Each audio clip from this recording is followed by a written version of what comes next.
Please take your seats. We are going to start this meeting.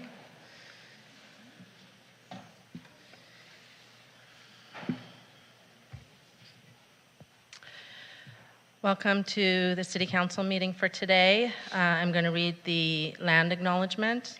The West Hollywood City Council acknowledges that the land on which we gather and that is currently known as the City of West Hollywood is the occupied, unceded, seized territory of the Gabrielino Tongva and Gabrielino Kizh peoples. I'm now calling this meeting to order. It is 6 p.m. Anthony Velan, would you lead us in the Pledge of Allegiance this evening?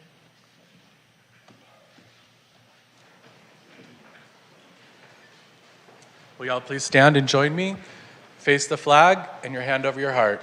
I pledge allegiance to the flag of the United States of America and to the republic for which it stands, one nation under God, indivisible, with liberty and justice for all. Thank you. Madam City Clerk, may we have a roll call, please? Yes, thank you, Mayor. Councilmember Byers. Present. Councilmember Heilman. Here. Councilmember Meister. Here. Mayor Pro Tem Erickson. Here. Mayor Schein. Present. We have a quorum. Madam City Clerk, are there any changes from staff to the agenda? No, Mayor, there are no changes from staff this evening. Thank you. Do any of my colleagues have any requests for changes to the agenda? Councilmember Meister. Sure, I'll give it a whirl. To move to consent, item 4B as in boy, William S. Hart Park site improvements. Yes. I have a comment I'd like to add. I think I can include it in my comments, though. Item 5A, approval of update to public officials expense reimbursement policy. Okay. I'm on a roll. 5C, humane and sustainable bee removal. And item 5D, community educational forum. And I would like to pull from consent, for excluded consent, item 2H, the agreement for services with FKA to conduct a lighting study for the billboards for Sunset. Okay, thank you. Are there any other changes from my colleagues? Can we move 4A to consent? I would just like to get a brief Okay. report on that. Thank you. That's fine. And Mayor, I am not ready with all of my appointments tonight. I apologize. Okay.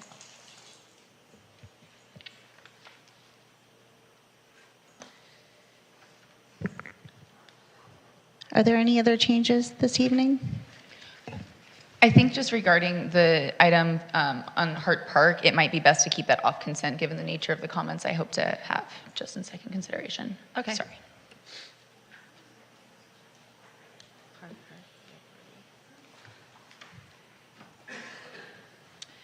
So that is 5A, 5C, and 5D move to consent. And pulling And 2H to And pulling exclude it. 2H. Okay. Do we have a motion to adopt the agenda? So moved. Second. Do we have a roll call? Or We need a second. can someone here? Councilmember Meister did it. Okay, we went ahead and did it. Sorry. Oh, We're using yeah. the computer today. Yes, we're Okay. using the computer. Okay. Okay, we have an agenda. Thank you. Thank you. Do any of my colleagues have any adjournment requests for this evening? Mayor Pro Tem?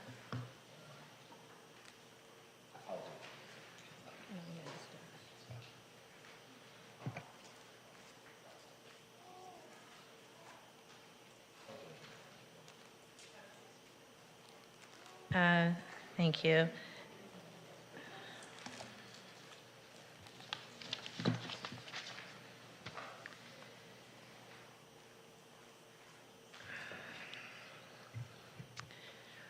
So I have an adjournment for this evening for my friend and community friend to so many, Dr. Jackson Cat Williams. We'd like to adjourn tonight's meeting in memory of Dr. Jackson Cat Williams, as well as present a key to the city to honor the legacy that Dr. Williams leaves behind. Dr. Jackson Cat Williams was a veterinary cardiologist in Los Angeles. Dr. Williams grew up in southern Mississippi and graduated from the College of Veterinary Medicine at Mississippi State University in 1997. Upon graduation, Dr. Williams moved to Los Angeles to complete 5 years of postdoctorate specialty training in internal medicine and cardiology.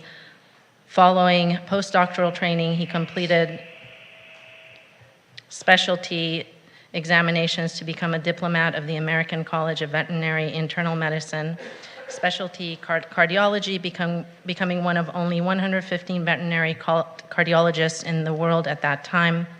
Dr. Williams was driven by his love of animals, people, and medicine. Dr. Williams strongly believed that animals tell us much more than we think if we just pay attention. Even as a child, Dr. Williams had a keen sense of what animals were thinking and needed, establishing special bonds with every creature he encountered. He applied this intuition to his practice to help maintain the highest quality of life for his patients and their families for as long as possible. His clients reported being constantly amazed at how long their pets can live with heart disease if managed properly. Dr. Williams recognized that the stress of the owner-guardian closely affects the stress and health of their pet, and that having a sick animal is inherently stressful, particularly if they don't understand what is going on. Accordingly, he devoted extra time with his clients to ensure they understand the disease their pet has to help reduce the stress that they have at home. Dr. Williams's determination to provide the highest quality of care led to the frequent collaboration with local human cardiologists. These collaborations led to the creation of cutting-edge surgical techniques that were unavailable to animals prior, including a new non-invasive surgical technique for core triatim dexter, a heart defect in dogs. Dr. Williams was also the only cardiologist to have successfully implanted a pacemaker in a rabbit in a clinical setting. Outside of work, Dr. Williams was active in advocacy work, particularly those aimed at ending discrimination of minority cultures.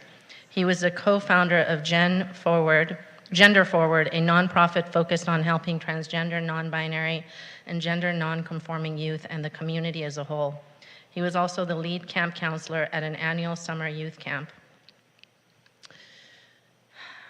Jackson was an incredible soul, so full of energy, so full of light, so kind and compassionate, and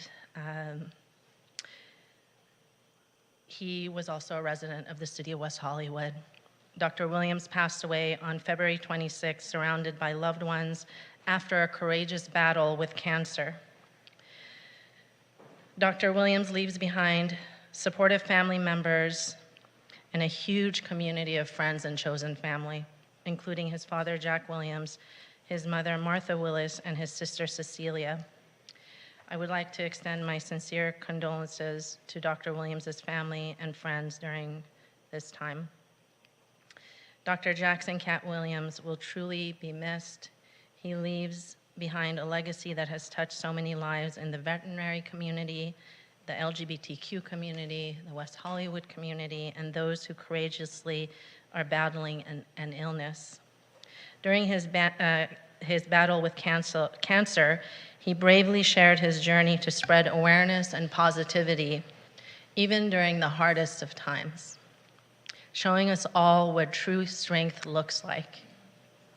At this time, I would like to invite Chaz Bono, the best friend of Dr. Jackson Cat Williams, to the podium to accept the key to the city on behalf of Dr. Williams' behalf.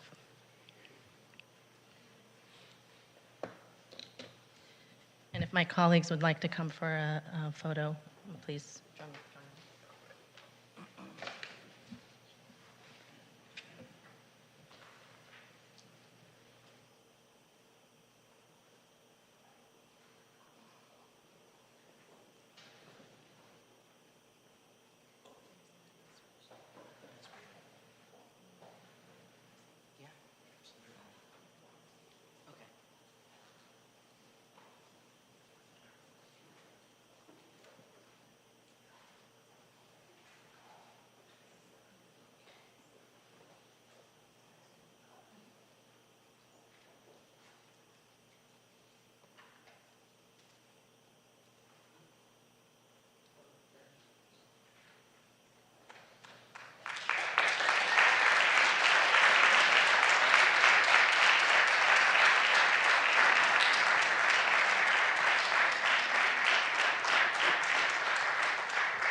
Thank you, Mayor Shine and all the other council people here. It is my great honor to receive this for Jackson. As you said, he was a truly amazing human being and an amazing friend to everyone. And I remember when he found out that he was going to get this, he was so excited. He was so excited telling us, and we had plans to come with him. And so this is not how this was supposed to go. You know, Jackson was supposed to be here. Jackson was supposed to be up here talking right now. He was supposed to receive this, and we were going to clap in the audience and support him. And I'm very, very sad that that's not what was able to take place. But he was an amazing human being. He was giving and loving and brave, the bravest person I've ever met, actually. His fight was heroic. And all of us who had the fortune of being close to him, of being considered a friend or a brother to him, are just blessed to have had him for the time that we did. But he will be forever missed. Thank you very much for this.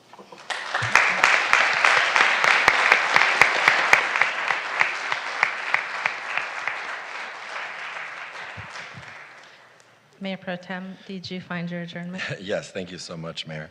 I would like to adjourn this meeting in memory of the aunt to Margarita Kostanovich, a city employee, in recognition of her aunt Zinadia Manzin, who passed away several weeks ago. Thank you.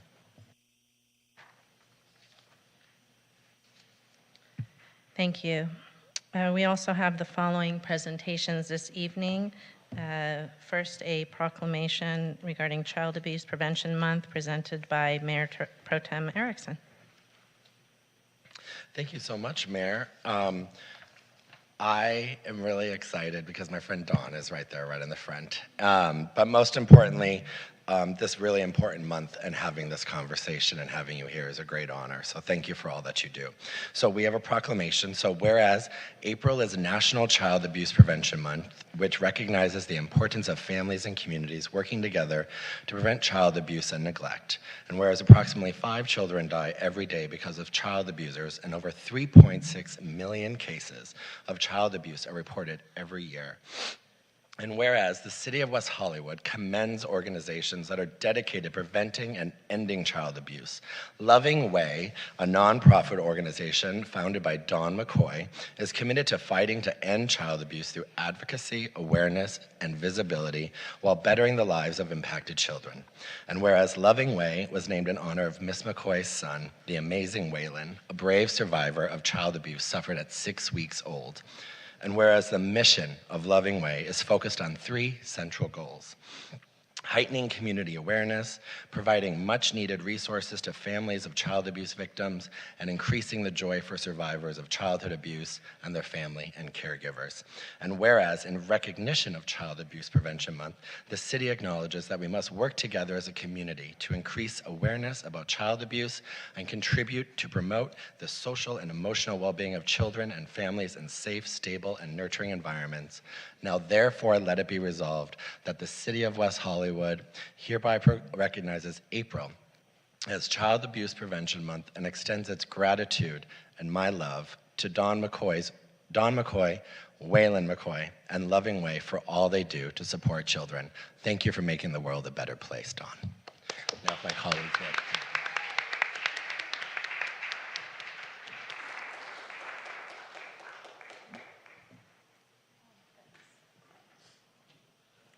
Oh, I come up there. Okay. Thank you.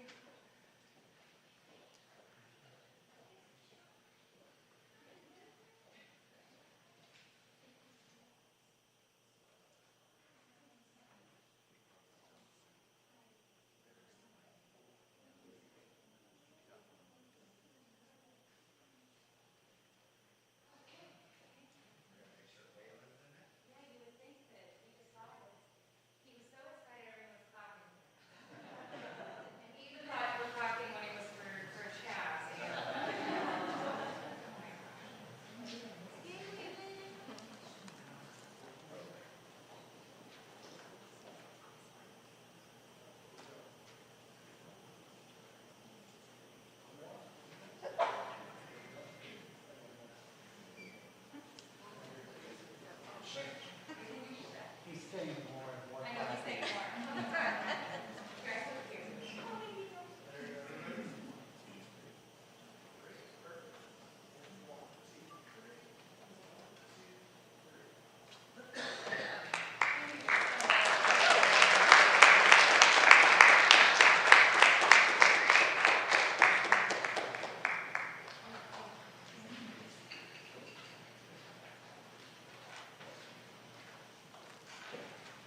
him right here because he kind of likes the attention.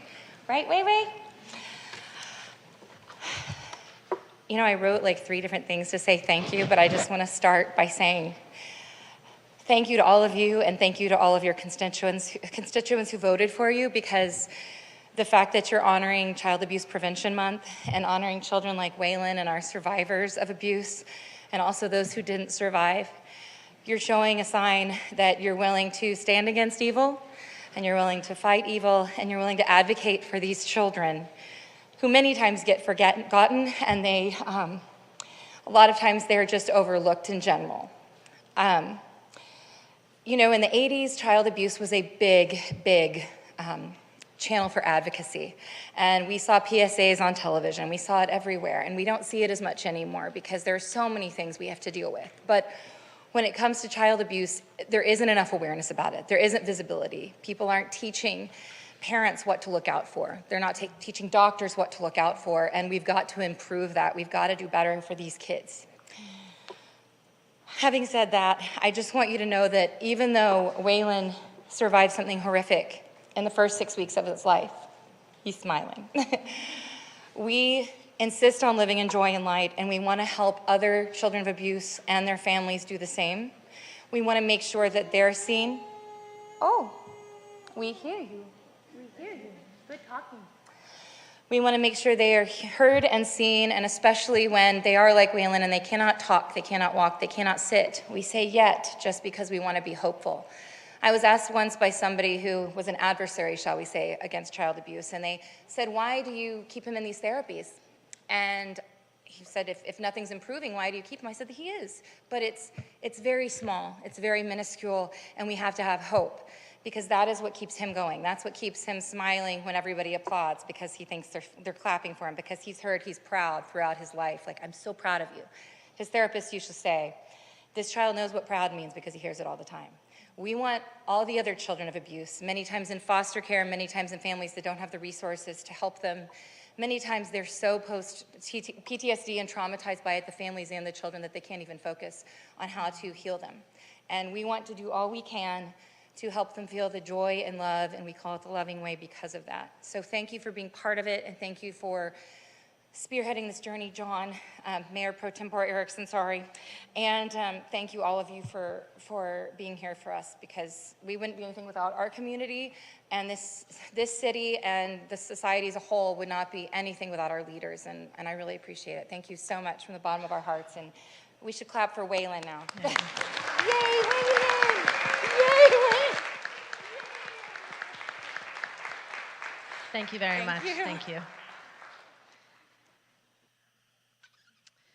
Now we have a proclamation regarding National Poetry Month.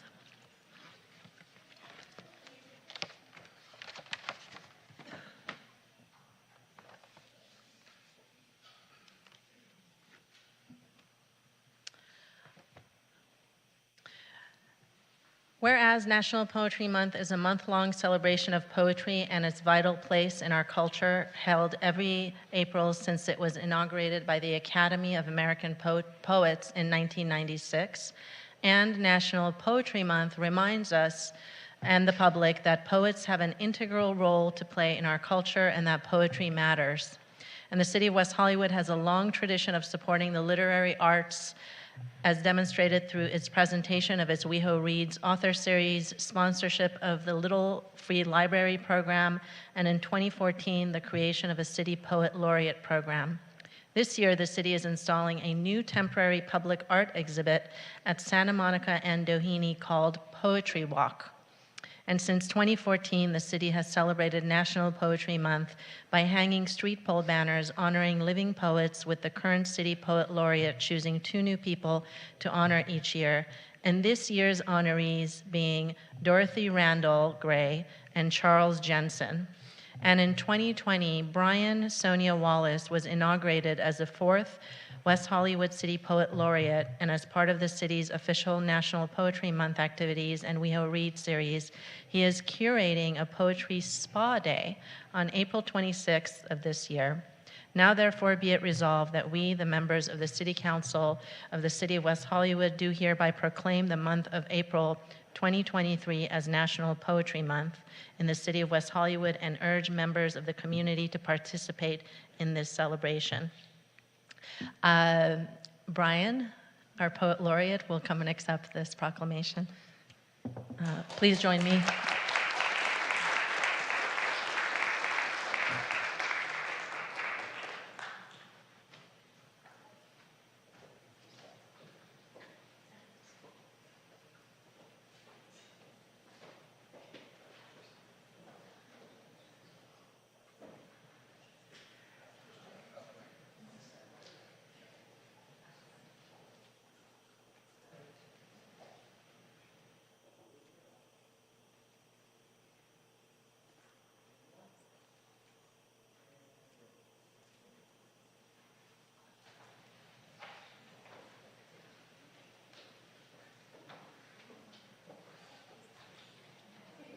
Goodness. Thank you so much, Mayor Shine, members of the council. I have a poem for you all, appropriately, and I have an invitation for everybody. But I'll start with the poem. This poem is entitled, Any Day of the Week. The coffee drinkers are at it again. Afternoon bus riders roll spring between strong fingers. Men stink and chatter happy hours, wonder at the miracle of mattering to another. Familiar loafers tread back streets, soon to be roiled in jacaranda. Rain clears, dogs emerge. A twinkle of hanging orbs arch above the traffic. The flyer says, all are welcome. Glittering and audacious as oceans, we go in. Thank you.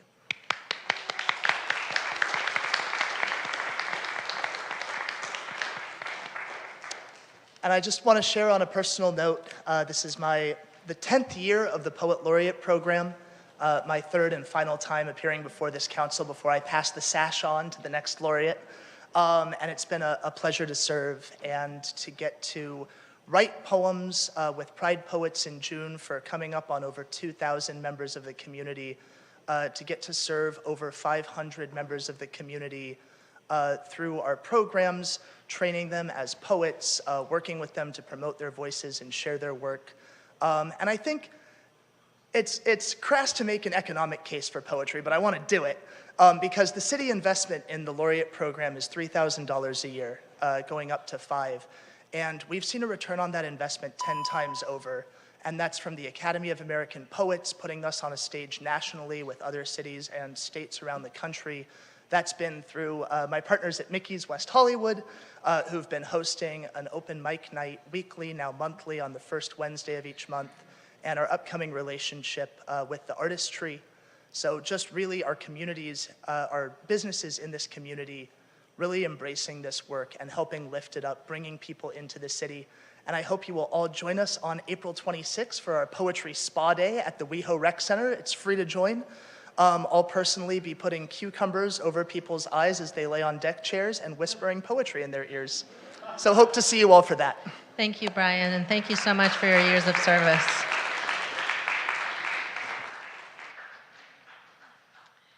Now we are going to move on to public comment. The City Council values your comments. However, pursuant to the Brown Act, Council cannot take action on items not listed on the posted agenda.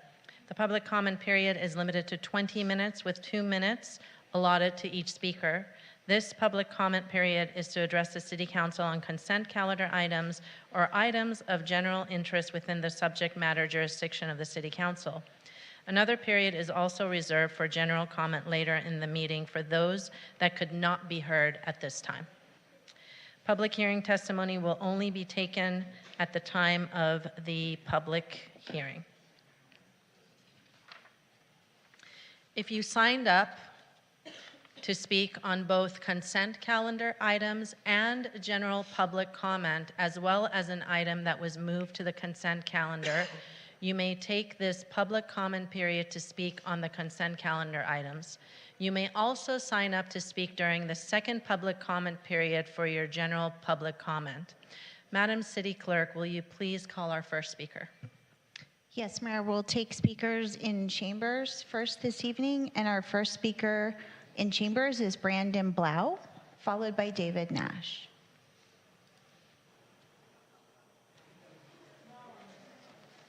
Great. Okay, here, let me make my notes really quick. Okay. So I'm here to speak on item 2G, the approval of contract with Flock Group for the ALPR cameras.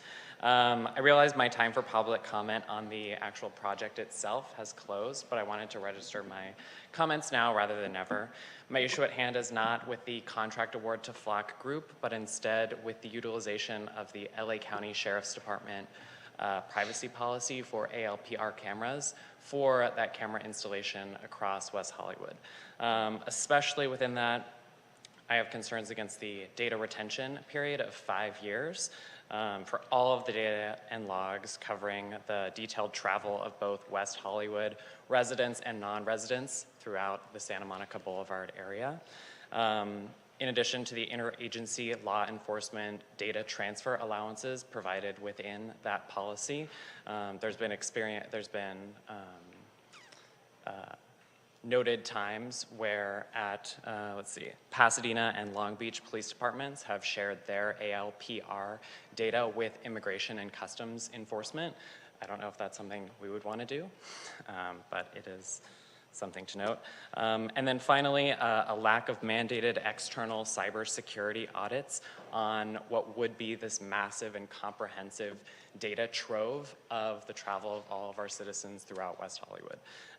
All I would ask is that the council take an action to review the privacy policy for our use of ALPR cameras, our data retention, and law enforcement sharing regulations for that. That's all. Thank you. Thank you, Brandon. Our next speaker is David Nash, to be followed by Mikey Friedman.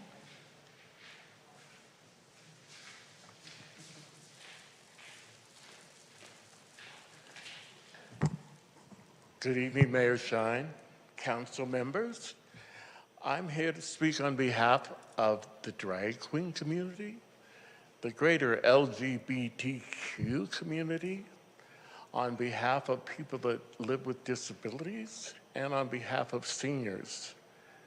I'm going to tie them all together in a loop ball, but I'm also here to help promote a delightful little film which is having its West Hollywood debut at Plummer Park Fiesta Hall on Saturday, April 15th at 7 p.m. The name of this award-winning film is Boys Don't Wear Dresses. I'm just saying, some grown men wear dresses, some senior citizens wear dresses. I've seen this little film and it really is delightful. It makes sense to me that they came for the support of the Disability Advisory Board, the Gay and Lesbian Advisory Board, the Senior Advisory Board, and I'll tell you how I lump us all together. Sometimes people are not nice to all those groups. Believe me, if you throw them all together, you've got me in some form or another. And I want to share a few little incidents that have happened to me in West Hollywood, because for the most part, I feel like I'm speaking to the choir here, but I know that there's more we can do, as when California, San Francisco, West Hollywood speak up, often positive changes happen across the country. But things have happened to me here in West Hollywood. I've been rolling down the wheelchair with a broken leg, recovering, and someone approached me and said, "Get up out of that effing chair and walk like a man, you big sissy." Someone else drove by and said, "Move to Miami." So it is important that we be kind and thoughtful of all those communities. I hope to see you on April 15th at the screening of Boys Don't Wear Dresses. Thank you. Thank you, David. Mikey Friedman, to be followed by Nick Roybal.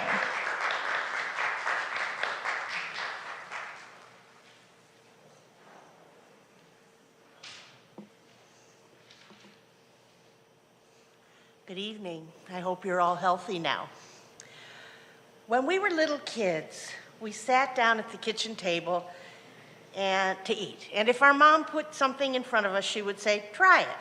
If you don't like it, I won't force you to eat it, but you have to try it. Well, you have put rental scooters on our table. And we've tried them. And many of us don't like them. So they should not be forced down our throats by you, our moms. As I'm sure you're probably aware by now, scooters have been banned by popular vote in Paris. I saw some photographs of the blight they create. Just like in West Hollywood, people dump them, and they also ride them on the sidewalk, making it difficult for almost everybody. So hopefully they're going to be gone there now, just in case you want to take a vacation. Look, this has been an interesting experiment, which started 2 years ago, and now 2 years later, whenever we walk or drive down the street, we have to avoid them everywhere. You can't even go 1 block without seeing at least one scooter, usually more, abandoned on the sidewalk. Talk about urban blight. Manny Rodriguez, God bless him, sent you a video yesterday clearly showing that people are still riding them on the sidewalk and nobody's doing a damn thing about it. Is this what you want for our city? Is this what you want our city to look like?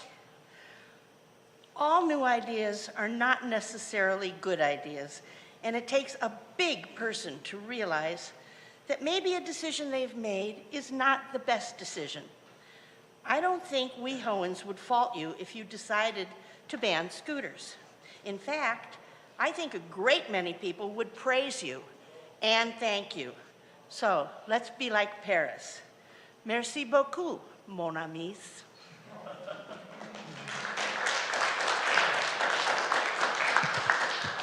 Thank you, Mikey. Our next speaker is Nick Roybal, to be followed by Anthony Volin.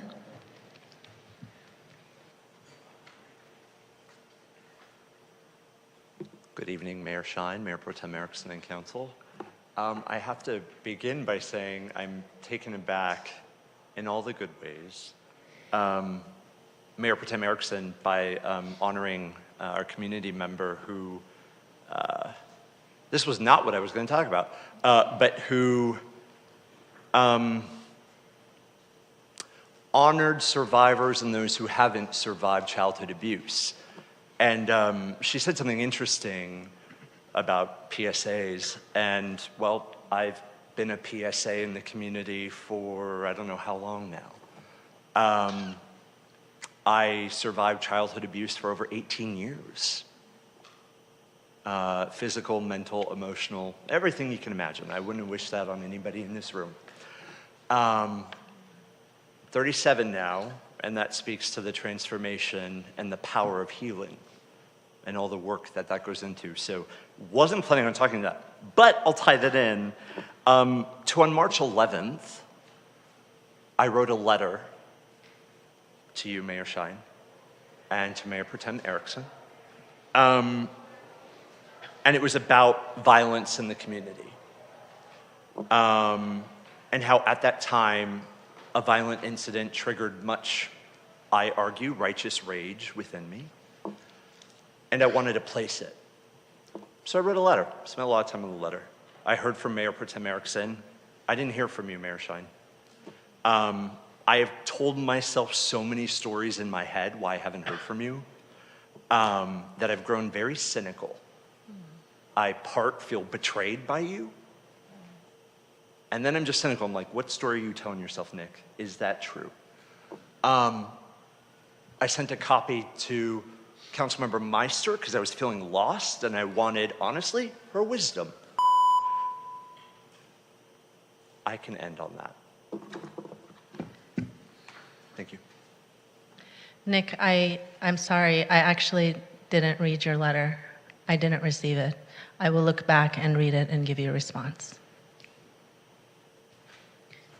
Thank you, Nick. Anthony Vulin, and then I have citizen position slips, and then we'll move to Zoom. Hi, good evening, everyone. I wasn't able to give comment a few meetings back on the zone text amendment regarding microunits. And if you know me, you know I'm very passionate about trying to bring microunits to our city. So I just wanted to say thank you for all that you have been doing to bring your efforts to understanding what microunits are and how that could bring something really beneficial to our citizens. I think, regarding microunits, that it would be wise to think of creating some type of incentive for builders to build microunits that are for sale, not just for rent. Wise, if you follow real estate, you understand that neighborhoods have average price per square foot when things are for sale. So obviously the lower the square footage, microunits, the more affordable it'll be. This could be a way to bring more affordable housing to some of our residents. 80% of our residents are renters, and I don't think that's something to be proud of. I think it's something we need to work to switch those numbers and to give our residents, 80% of our residents, an opportunity to build their own wealth. Because when you say 80% are renters, that's 80% of our residents are building wealth for their housing provider, not for themselves. So I'm very passionate about helping people create wealth and have stability through housing that's affordable. So microunits, I think, are one of the ways that are going to be a really, really great thing to look into and to keep working on. But don't forget, whatever you can do to incentivize microunits for sale, not just for rent. And then lastly, I've enjoyed being chair of the Business License Commission, and I hope to continue to serve with the city in whatever way that looks like. So thank you very much. Thank you, Anthony. We have 2 citizen position slips from Victor Omolchenko on item 2, S as in Sam and T as in Tom, in support of both of those items. And now we will move to Zoom, and we have 1 speaker in Zoom.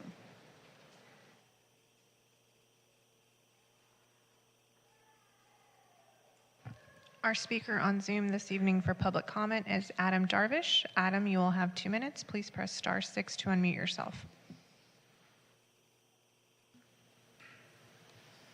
Good evening. Can you hear me okay? Yes, go ahead. Oh, great. Good evening, Mayor Shine and Mayor Pro Tem Erickson, council and staff. I'm Adam Darvish speaking on behalf of my residents, speaking on behalf of residents that need your follow-up. I imagine that one day I will be pleased with seeing actions taken and more agenda items on safety and quality of life for residents. There are many issues that were brought forward last year, the year before, and this year. I know that my neighbors up the street from me had spoken at the last council meeting regarding Airbnb and their frustration with code enforcements and things are not happening fast enough, so they have taken hours and hours and hours and finally came to council to speak about that. I feel that the agenda should address those things and have a place for residents to feel better about follow-ups. Having to sell cannabis, myself and many people in the city, they'll leave their windows open and people next door to them smoking their patios, even in the multi-unit apartments or condos. I know that smoking has been banned, but I guess cannabis is a nature thing, but I don't myself like to smell cannabis, so I keep my windows closed. And I know many people do that, but some people have no choice. They live above the unit that's a smoker or around the unit. Our streets are dirty, sidewalks are dirty. We're depending on rain to come in and clean our streets, so hopefully that will be looked at. And I know sidewalks are not a responsibility of the city, I was told 2 years ago, but we should have, as a city so progressive, have a mechanism to at least clean our streets, twice a year and partner with residents to keep the streets clean. Again, there's several other safety concerns that have been brought forward, from street safety and others, with Athens leaving the containers, empty containers on the sidewalks, blocking access to many other things that we feel that really should have a place on the agenda to the address and Thank you, Adam. understand that. Thank you so much. Mayor, we do have another speaker for this public comment period. Okay. Keely Field. Keely, you'll have 2 minutes. Please press *6 to unmute yourself.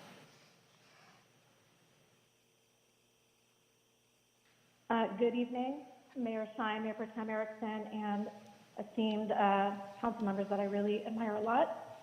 I wanted to speak basically a lot, and related to item 4C, I know you're going to be doing appointments to boards and commissions tonight. I want to put on the record that my name has been used many times by different people in the city and coming forward and saying rape survivor Keely Field is being retaliated against. Here's the thing. It's hard enough to come out and talk publicly about a rape and about an assault that literally I have been suicidal on many, many times. Okay?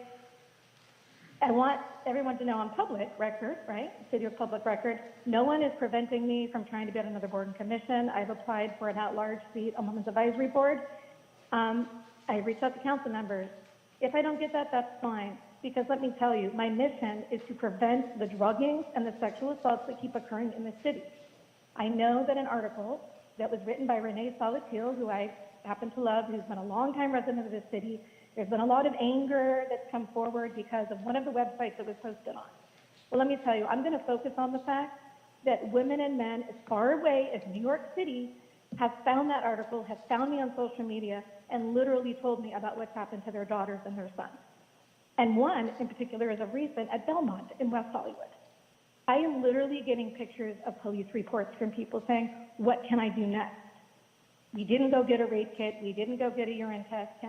With the GHB still in my daughter's hair? This is the power of getting the message out about these test my drink cards. Assaults and druggings are happening in the city every day. And my goal is to prevent them. Whether I'm on a board or commission, it really won't stop me. Full disclosure, when I brought it forward Women's Advisory Board 2 years ago, they all voted no. They were worried about the cost and how do we implement the cards. So I went to Pepe Shine, and I know John Erickson co-sponsored it. And I'm very proud that West Hollywood is the first city that has an admission in clubs. It's only the beginning. These assaults and drugging are still happening. SART needs to also be something people know that they can literally call and get a ride to the Santa Monica Rape Treatment Center. Thank you, Keely. This is happening every day. Thank you very much. Thank you. Mayor, we have one last number in Zoom that has their hand up ending in 5307.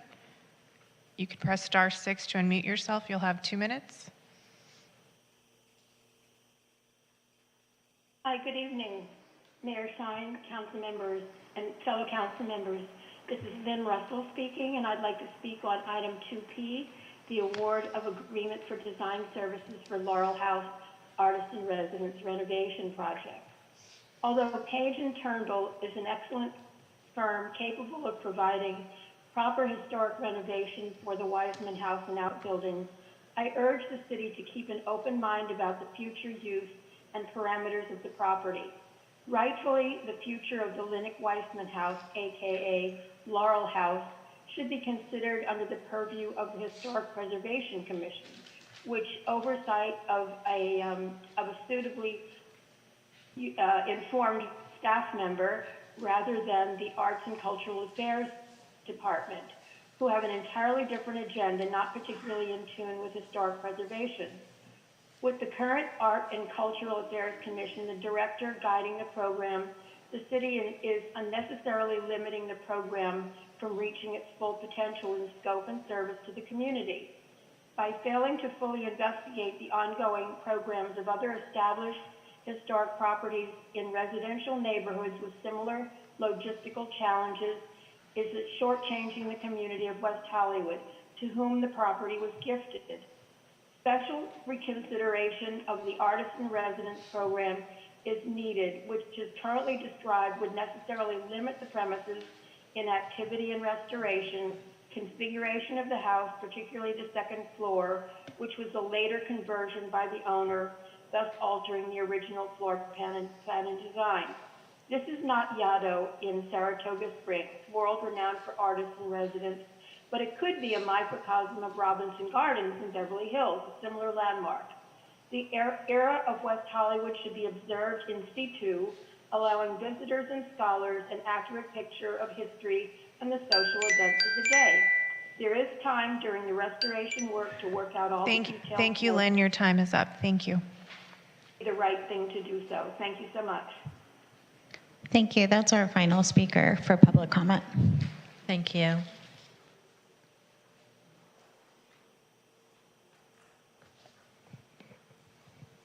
At this time, we will hear the city manager's report. City Manager Wilson, please provide us with your report. Thank you, Mayor. Good evening, Mayor, Mayor Pro Tem, and council members. Thank all the public commenters for your comments regarding Brandon Blue's comments, and I apologize if I mispronounced your last name, regarding the ALPR cameras and the privacy policy. We have posted the LA County's privacy policy with the staff report, and we will be talking with the LA County Sheriff's Department about their policy and continue those conversations. And then regarding Adam Darvish's comments, someone will follow up with him regarding his comments related to cannabis and the street sweeping. I just have a few other comments or announcements. 183 employees completed the city's bystander intervention training that was offered last month by the UCLA Rape Treatment Center, which now brings the total number of employees who completed the training since the start of the program to almost 2,200, with over 131 businesses represented. The city will schedule another round of training in June.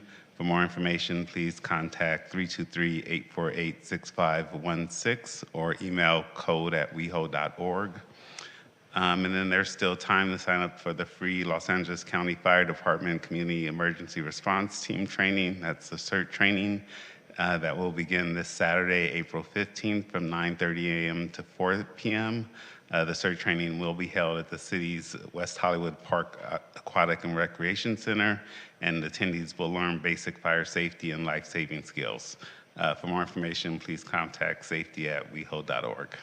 And that concludes my comments. Thank you. We're going to get to the fiscal impact on the consent calendar. Madam City Clerk, what is the fiscal impact on tonight's consent calendar? Thank you, Mayor. The fiscal impact on tonight's consent calendar with the removal of item 2H is $1,759,390 in expenditures, $0 in revenue, and $0 in waived fees.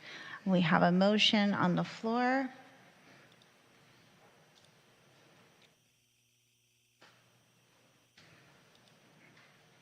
And the consent calendar passes. Thank you.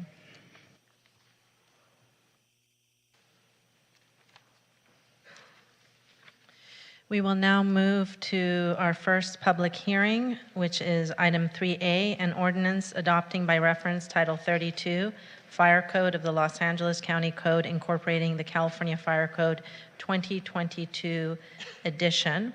The public hearing is now open. Madam City Clerk, how was this hearing noticed? As required by law, Mayor. Thank you. Will the staff representative please introduce yourself and present the staff report? Sure. Good evening, Mayor Shine and council members. My name is Ben Galan. I am the Building and Safety Manager. The item before you is a request to open a public hearing for the adoption of the 2023 LA County Fire Amendments to the 2022 California Fire Code. Every 3 years, the state adopts new building codes. Because our city is serviced by the County of Los Angeles, West Hollywood also adopts their building and fire code amendments. These amendments help provide consistency in code language and interpretation throughout the county. Traditionally, the Board of Supervisors adopts all its amendments together. On November 15th, 2022, the board formally adopted its amendments with the exception of the fire code amendments. This code cycle, the county delayed adoption of the fire amendments because of extended hearings for revisions to some administrative provisions and adoption of a new fee schedule. The county formally adopted these amendments on January 31st and became effective on March 2nd of this year. Tonight, staff is requesting a first reading for the adoption of this ordinance, and due to the unique notice and hearing requirements for code adoption, Staff will be returning to the next council meeting with another public hearing agenda item. Thank you, and I'm open for any questions. Thank you. Are there any questions for my colleagues? Are there any speakers on this item? No, we do not have any speakers on this item. Okay. Then I'm prepared to move that we close the public hearing and move the recommendation.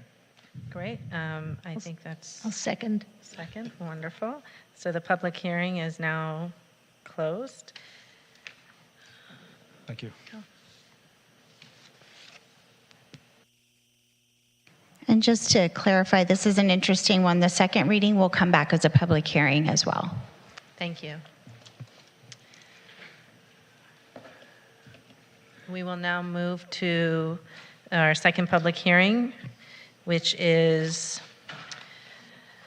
appeal of the Planning Commission's approval to demolish a one-story commercial building and construct a six-story mixed-use development containing 30 condominium dwelling units above 3,627 square feet of ground floor commercial space over a subterranean garage with 31 parking spaces at 8500 Santa Monica Boulevard, including consideration of proposed revisions to applicants' requested project entitlements and subdivision map in response to the appeal. The public hearing is now open. Are there any disclosures from my colleagues? Mayor Pro Tem? I met with the applicant and discussed items in the staff report. Okay, Councilmember Heilman? Yes, I met with Lise Pastor and Ian Fishburne. I also had a telephone conversation with Lynn Hoopengartner. Councilmember? I met with the applicant. Thank you. Okay, Councilmember. I didn't meet with the applicant or the appellant, but I did speak with members of the public. Okay. I had a conversation with Lynn Hoopengartner too, and I met with the applicants. Madam City Clerk, how was this hearing noticed? As required by law, Mayor. Will the staff representative please introduce yourself and present the staff report? Mayor, if we could just have a moment, I'm going to ask our waveguide consultant to assist staff with getting their presentation going. Sure, thank you. Thanks, Olivia.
Great, thank you. So good evening, Mayor Shine and Mayor Pro Tem Erickson and members of the City Council. My name is Doug Vu. I'm staff with the city's current and historic preservation planning division.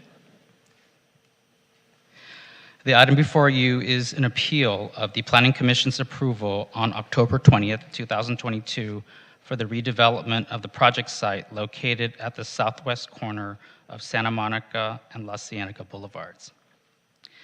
This approval included demolition of the existing one-story commercial building and its billboard and construction of a six-story mixed-use building containing 30 dwelling units above approximately 3,600 square feet of ground floor commercial space over a two-level subterranean garage with 31 parking spaces. The approval also included a vesting tract map to combine the main parcel at 8500 Santa Monica Boulevard with two adjacent 10-foot wide parcels into one property, and the subdivision of the 30 dwelling units into a condominium. The approved project included 5 units of on-site affordable housing and utilized a density bonus, concessions, and waivers pursuant to the municipal code and the state density bonus law. On October 31st, 2022, an appeal was filed with the city clerk by West Hollywood resident Alan William, which asserted the Planning Commission's approval of the project was based on technical errors, errors of fact, and inaccurate or unsupported findings. A detailed discussion of each assertion is included in the staff report, but they all pertain to 4 primary issues. Number 1, the city violated procedural rules and due process rights related to noticing, public comment, and the provision of a staff memorandum regarding the project. Number 2, it is illegal for the city to combine 2 lots that do not share a common border with the 3rd lot to create the project site. Number 3, the density bonus and other incentives requested under the state density bonus law are unprecedented.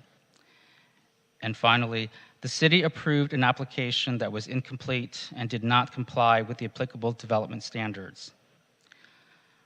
So as I mentioned, the staff report responds to each allegation in detail, but in summary, I would just like to say that the record demonstrates that the city complied with all applicable notice requirements through mailed notices to owners and applicants, posting the site, and published ads in newspapers. Furthermore, for purposes of this city council appeal, the municipal code requires the city to complete all the same noticing as when this project was heard by the Planning Commission. Therefore, any perceived deficiencies regarding process are thus corrected at the time the city council considers the project de novo, when a new hearing is conducted at which the city council may affirm or reverse the decision by the Planning Commission and considers these arguments raised on appeal.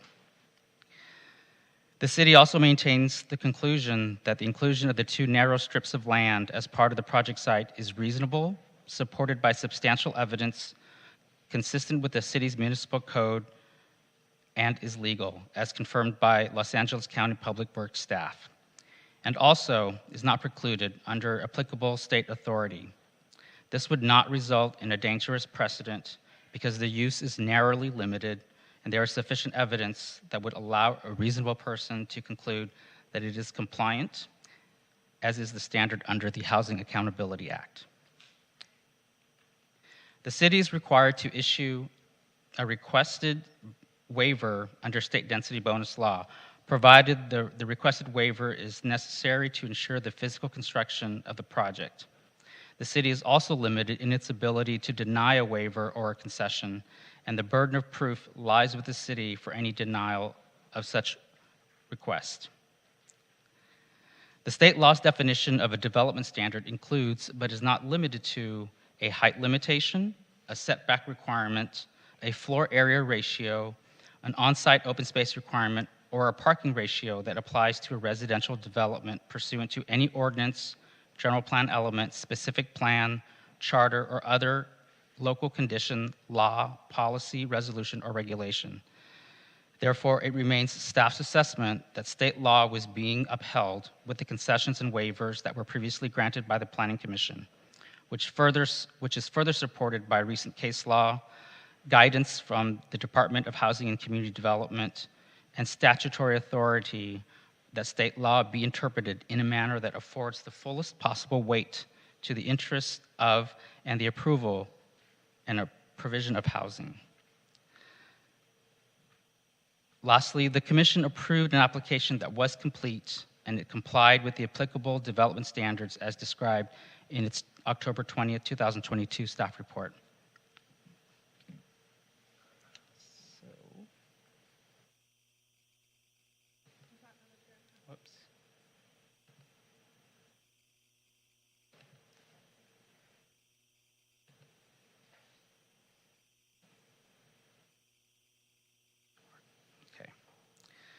So although staff continues to support the findings made by the Planning Commission, the applicant is requesting to modify how the state density bonus law is applied to this project by utilizing new provisions that took effect in January of this year, which no longer requires including the two narrow parcels in order to achieve the same project approved by the Planning Commission. And this is because the density bonus law now requires density to be expressed using dwelling units per acre and not floor area as previously calculated. So by developing a base project to determine the number of bonus units, the additional height and floor area necessary to provide them is now requested through a different combination of concessions and waivers. This package of modifications streamlines the project proposal by eliminating the objections raised in the appeal regarding the inclusion of the two units. So on your screen, I know it's probably difficult to read, but staff also issued a supplemental memo that should be included in council's packet, and as well as made available to the public in hard copy form. So basically, this table just provides a comparison of the development standards under what the Planning Commission had approved compared to what is being proposed this evening as part of the modified project. Members of the audience may not be able to decipher this, but in essence, you know, the majority of the project remains the same. Physically, the height and massing of the building, its design, its architecture, and its land uses remain unchanged. The differences between what was approved by the Planning Commission and what is being proposed here this evening primarily pertain to the combination of concessions and waivers that are being proposed under the state density bonus law as well as the city's municipal code.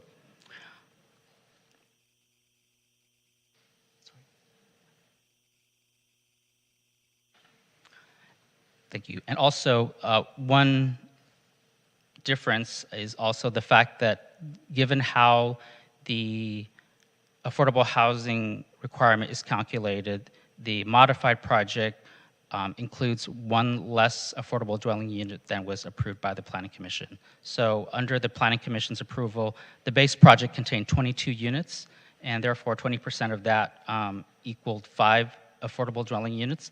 But in this modified proposal, the base project only consists of 20 dwelling units, and therefore the 20% affordability requirement is equal to 4 dwelling units. And of those 4 dwelling units, 3 would be provided to very low income households, and 1 would be provided for moderate income households.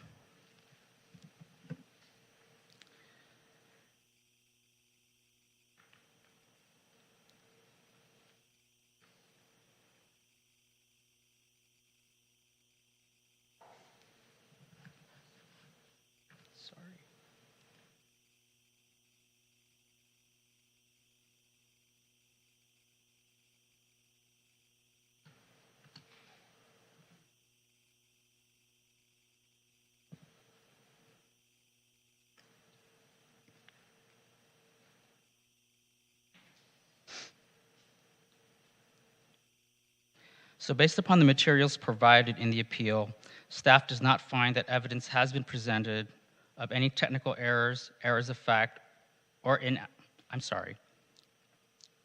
Let me back up a little bit.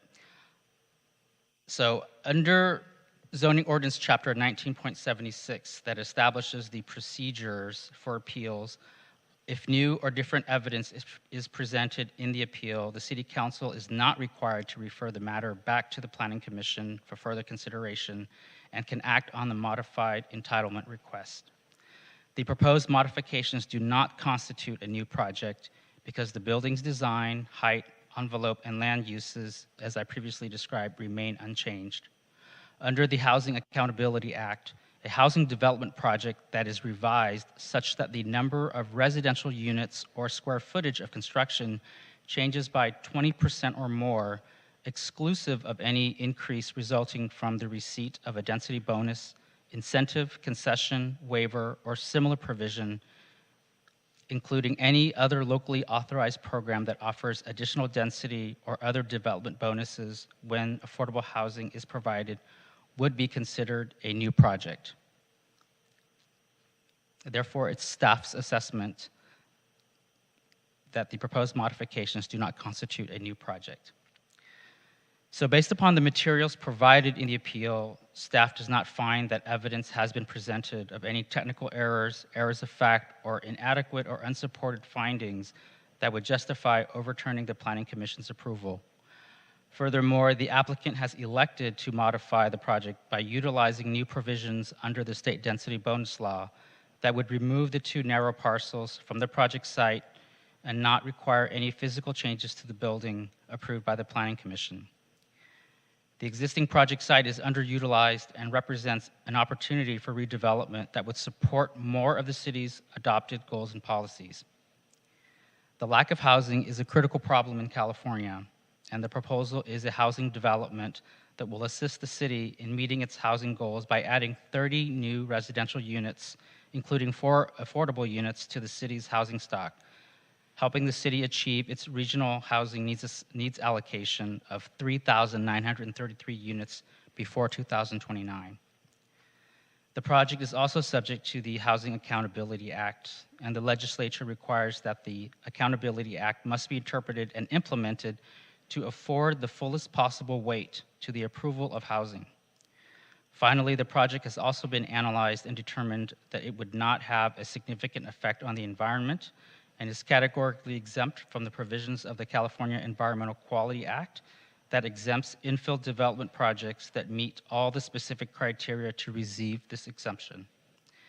Therefore, staff recommends that the City Council deny the appeal and approve the modified project request at 8500 Santa Monica Boulevard. This concludes staff's presentation, and I am available to answer any questions. Do my colleagues have any questions for staff? Let's begin with Councilmember Heilman. Yes, one question, Doug. Thank you for that report. One of the concerns that I have and that has been raised by the public is the reduction in the affordable units from 5 to 4. And my understanding is that that's the result of changes in state law based on how density is calculated in a mixed-use project. Can you explain a little bit of that for members of the public who might have those same concerns?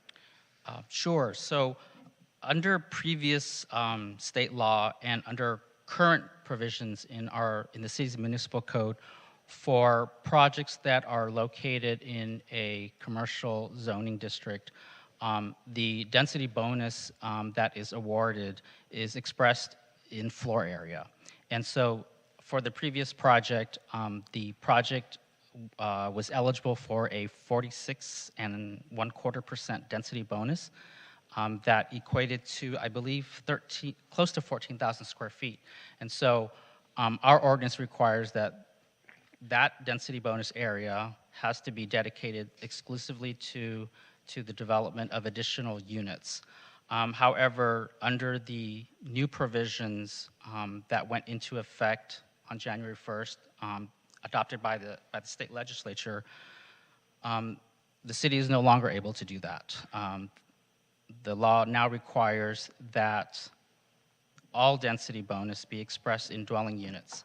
And so for jurisdictions that don't have a dwelling units per acre allocation identified either in its general plan or zoning ordinance, the provisions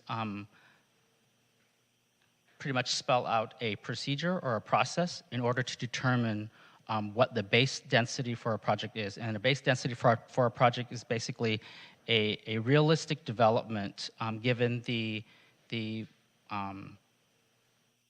floor area ratio or density that is permitted by right.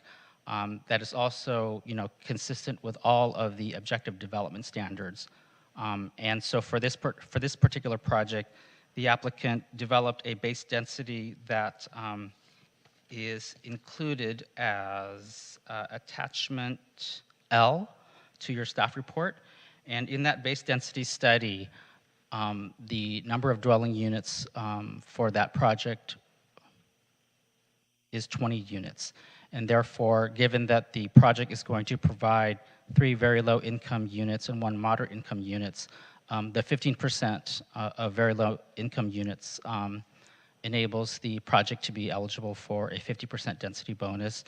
And in this case, since it has to be as expressed as dwelling units, half of 20 is 10. So that's why the project, including the density bonus, remains 30%, but the number of affordable units that is required is reduced by 1. This isn't really a question, but more of a comment, but given that this is in our commercial zone and we don't really do dwelling units in the commercial zone, maybe that's something that we need to look at going forward. So it'll be a little bit easier for everyone to calculate the number of units that are required under our inclusionary policies. But thank you. Councilmember Meister.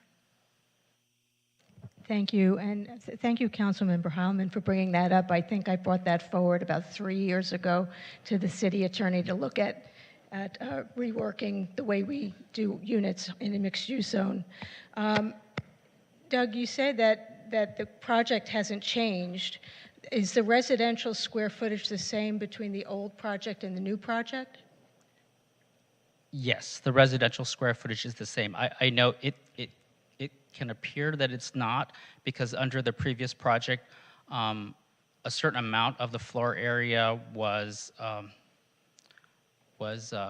would say, removed as part of a concession or waiver.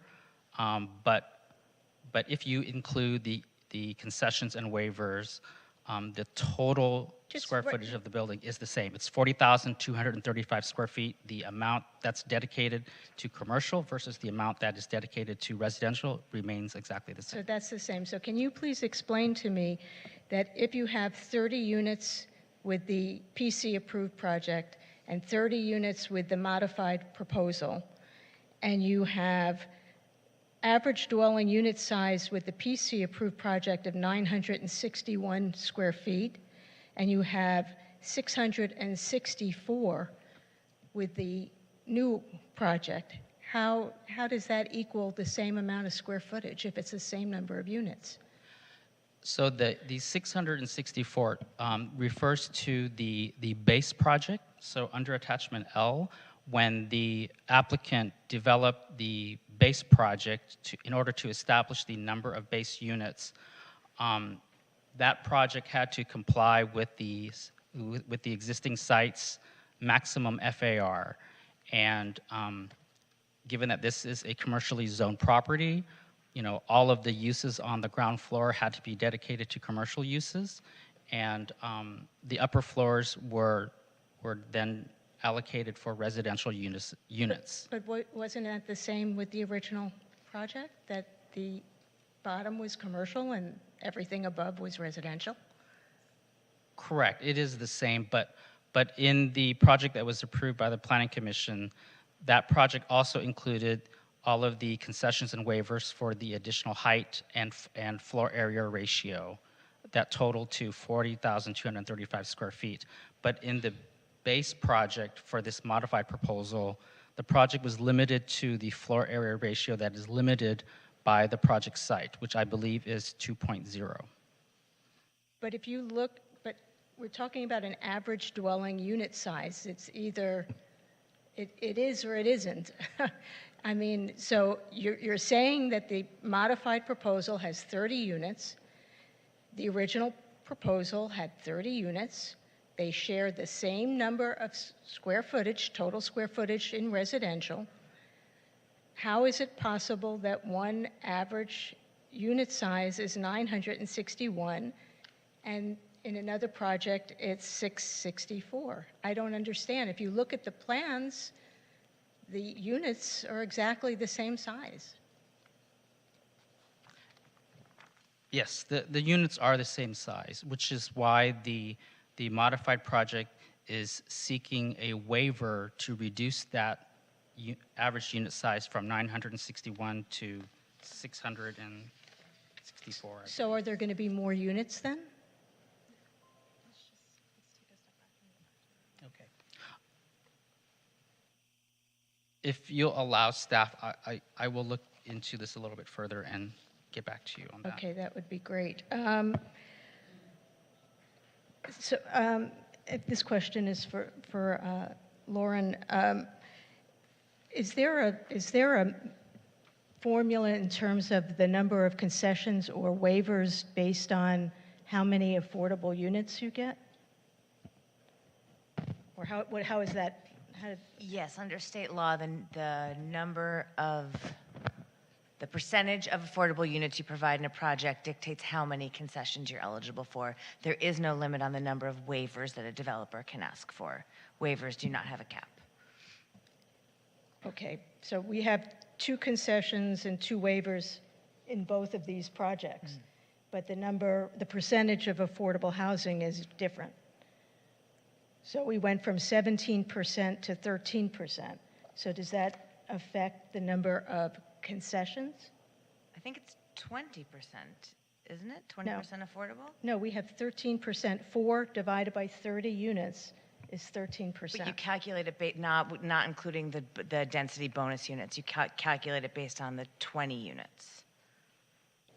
So it's 4 units of 20 is 20%, so the product is 20%, and that makes it eligible. And it's 15% very low, 5% moderate, and under the state law, there's a chart, and that calculates how many concessions they're eligible for, which staff can confirm whether it's 2 or 3, but it's dictated by state law.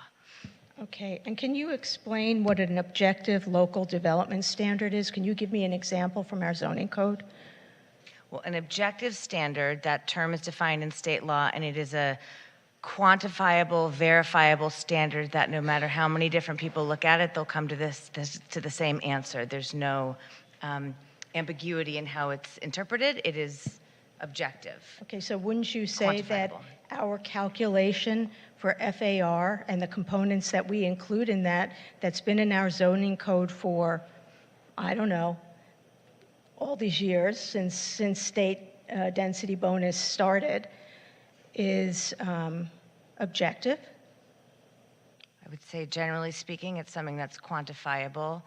However, I believe the applicant has asked for waivers and concessions in the 2 different versions for more. Yeah, they did, but, yes, but as an objective local development standard, did the system which we say has to be consistent, that the project has to be consistent with our objective local development standards. We didn't necessarily have to give up that standard, did we? Based on state law. I'm sorry, can you say that one more time? So according to state law, a project, we can't do anything that, okay, I'll just read it. The Housing Accountability Act says we cannot deny or make infeasible projects that are consistent with objective local development standards. So my question is, if we have an objective local development standard like an FAR formula, and the components of that formula, which have been the same and have been standard and no one's ever questioned before for the last, 15 years or whatever it is, would you say that we could have not provided that opportunity for a waiver of that objective local development standard? But I think any standard that an applicant requests to deviate from through a concession or waiver starts as an objective standard, and they ask for some sort of reduction or change in it. So the reason they're getting a deviation is because they've asked for a concession or waiver. The base math would be objective. If that's your question, how you calculate FAR is a formula, and that is objective. Right. I mean, to me, a formula for a calculation is probably the most objective that you can get. So I guess I don't understand how you can be consistent with an objective local development standard and change it and still be consistent with that objective local development standard. That's my question. Right, but I think asking for a deviation or something different from a standard is what's allowed for in the state law for concessions or waivers. The point is to take your standard and get something different, some sort of deviation, in exchange for providing the affordable housing. Okay. All right. Doug, one more question for now. One of the issues was the fact that apparently the landscape plans were not prepared by a licensed landscape architect as part of the initial project submittal. Is that right? That is correct. So the city's development permit application requires submission of landscape plans prepared by a licensed landscape architect. If they didn't submit that, then why was their project application deemed complete? So that statement that is in the city's development permit application is not comprehensive, because if you look at the city's municipal code, it states that a landscape plan that is prepared by a licensed architect shall be submitted at the time the project goes through the building plan check phase. At the time the project is reviewed by the Planning Commission and entitled by the Commission, a landscape plan is not required to be developed by a licensed landscape architect. Except on the application. Except on the development permit application. It specifically says licensed landscaped architect. So like Councilmember Hallman, I would say that we need to be more consistent in our language. Sure. That's it for now. Thank you. Thank you, Councilmember. Councilmember Byers. Just one quick question. The density bonus waiver denial threshold is limited, and you said we do not reach that burden of denial. This is regarding the new state law implemented this January, correct?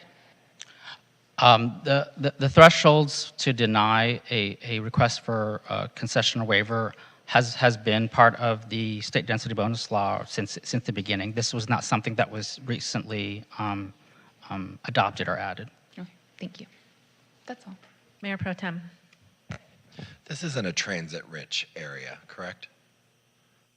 That is correct. So per new state laws, because it's in a transit-rich area, the building itself could have been much bigger and denser, correct? I mean, it's in a commercial corridor at La Cienega and Santa Monica Boulevard. Per multiple new state laws, this building could have been 3 times the size.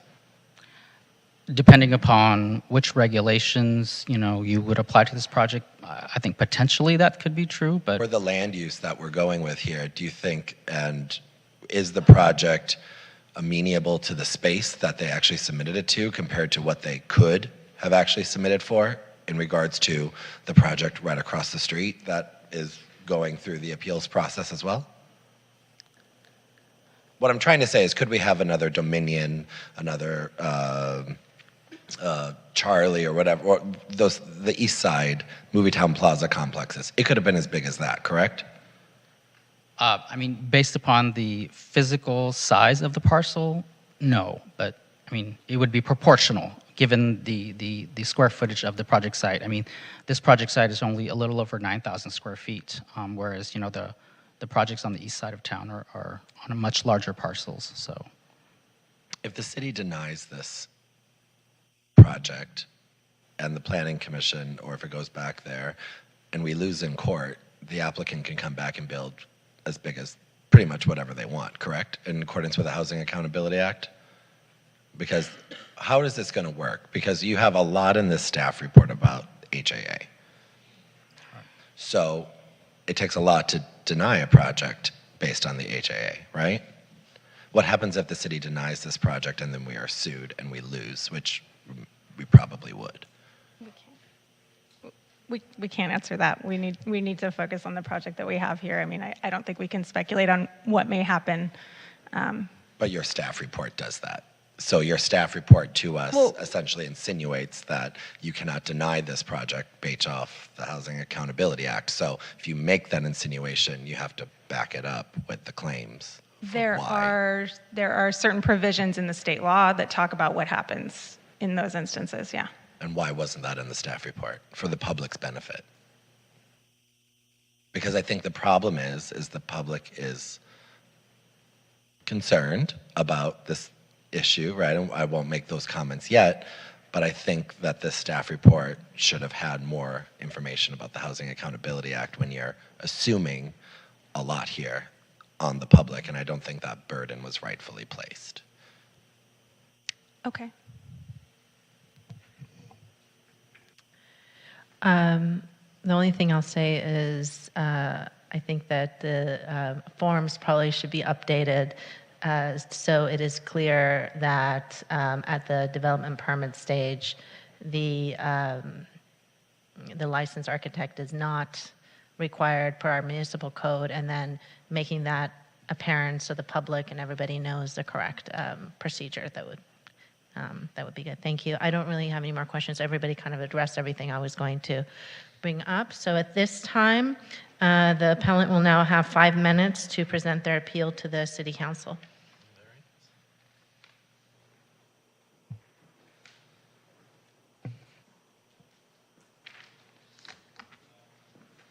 I enjoyed your comment about Mr. Williams. I know who happens to know who he is with the cardiology for dogs, and I strongly support it. Anyways, the problem here is that this is a sophisticated legal issue, and none of you are sophisticated enough to deal with it. Not Mrs. Shine, and not Mr. Hyman, and not Mrs. Langer. This is a very complex issue, but the legal aspect of it is very simple. The HHA, whatever you call it, has no bearing on this matter whatsoever. The applicant withdrew the decision. I repeat that. The staff report reads, more importantly, while City stands by its prior analysis, which is frivolous and stupid and wrong, describes briefly below, the project applicant has abandoned use of the non-touching strips. He says that 7 times. So the decision that was approved by the Planning Commission is dead. What I mean by dead, it is dead. It's a nullity, it is void. Once they withdrew the basis of the decision dies. There's also another comment here that this is a modification. It's not a modification. You can't revive a dead issue. If you read your own rules, which is 1976.03 and 04, it makes it clear that the item that you want to talk about has to be in the record. It's not in the record. This is a brand new project that they're trying to incorporate here because they lost. They're trying to make something out of nothing. And if you take a look at 1976.030, no further action or proceeding shall occur in reliance on the decision except as allowed by the outcome of the appeal. So you got 2 choices, reverse or deny. And in this case, you must grant the appeal and reverse because a matter of law. It's not even a question. It's a matter of law. It's a jurisdictional matter. It's a matter of power. It's a matter of right. The bottom line is there's no legal basis to grant this particular matter once the decision was set aside. Now, if you also go further, they talk about the issue of, see, what I'm trying to get to is that you can't modify this. It's not modifiable. It's not in the record. It's got to be in the record. It's not in the record. They're incorporating. This is a brand new project which they want to do. And I don't care if they do a brand new project after it goes back down to the Planning Commission. I don't care about that. That's not my concern. My concern is the legality of an incredibly stupid ruling that 2 non-contiguous lots is adjoining, when every case law in the United States says they're not. And the argument that they could approve it based because they're near to each other, which means that 8500 and City Hall are adjoining. And the problem of this, if you don't reverse this immediately, is that the next Yahoo developer who comes around who wants to get rich in WeHo is going to try to do this. He's going to ram it down your throat, and you're going to argue, precedent. We got screwed. Well, you can avoid getting screwed by setting the stupid approval aside because it's illegal. The last thing I want to mention before I get to the due process stuff is they quoted Section 1976.04 that talks about new evidence or additional evidence. Well, there's no new evidence or additional evidence. That means if there's a problem with the fact, you can send it back for them to rehear. That's not new evidence or additional evidence. But what they do is they defrauded you. because they changed the wording in the section and added words that don't belong there. So in their staff report, they say, may refer any new or different evidence or modified or updated entitlement requests. They added the word modified or updated entitlement requests. That's not in your statute. They're defrauding you by adding language that doesn't belong there. It's criminal. It's illegal. The whole thing's illegal. It's all a scam. There's only one more thing I want to talk about, and that is due process.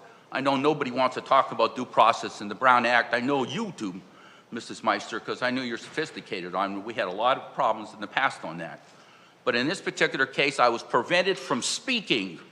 And then after I was prevented from speaking, they opened up the floor for the applicant to speak again, even though I was prevented from speaking.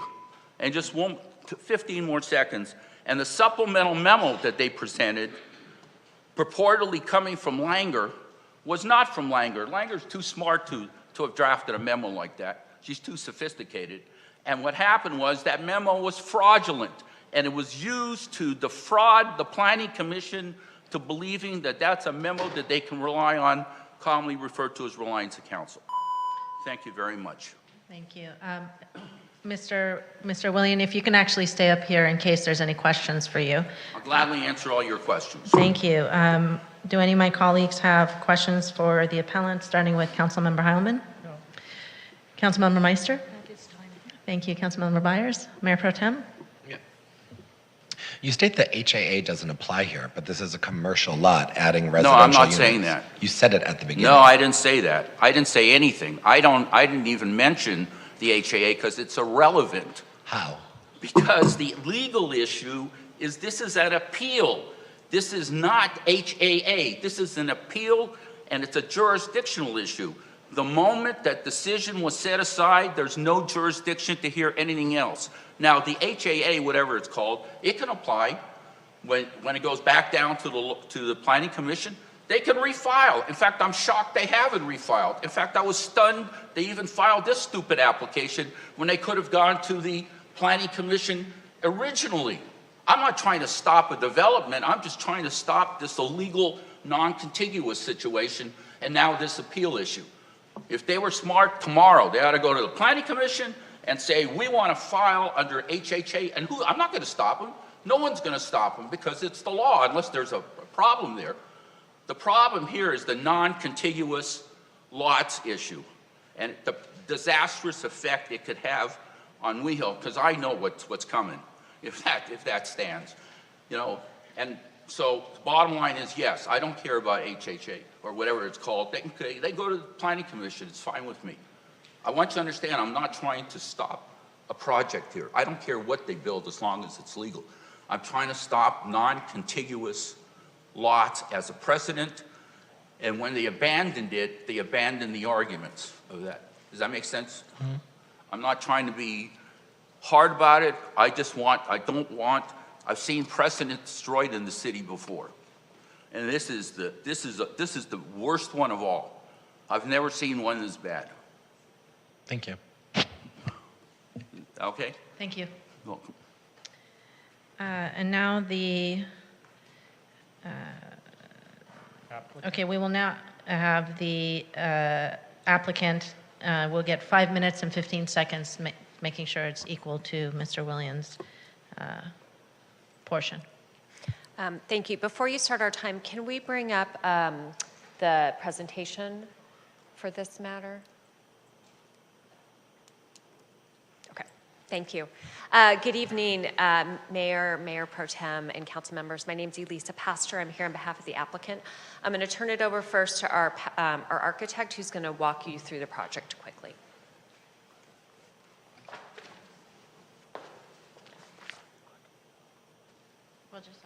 You'll just have to tell us when you want us to go to the next slide.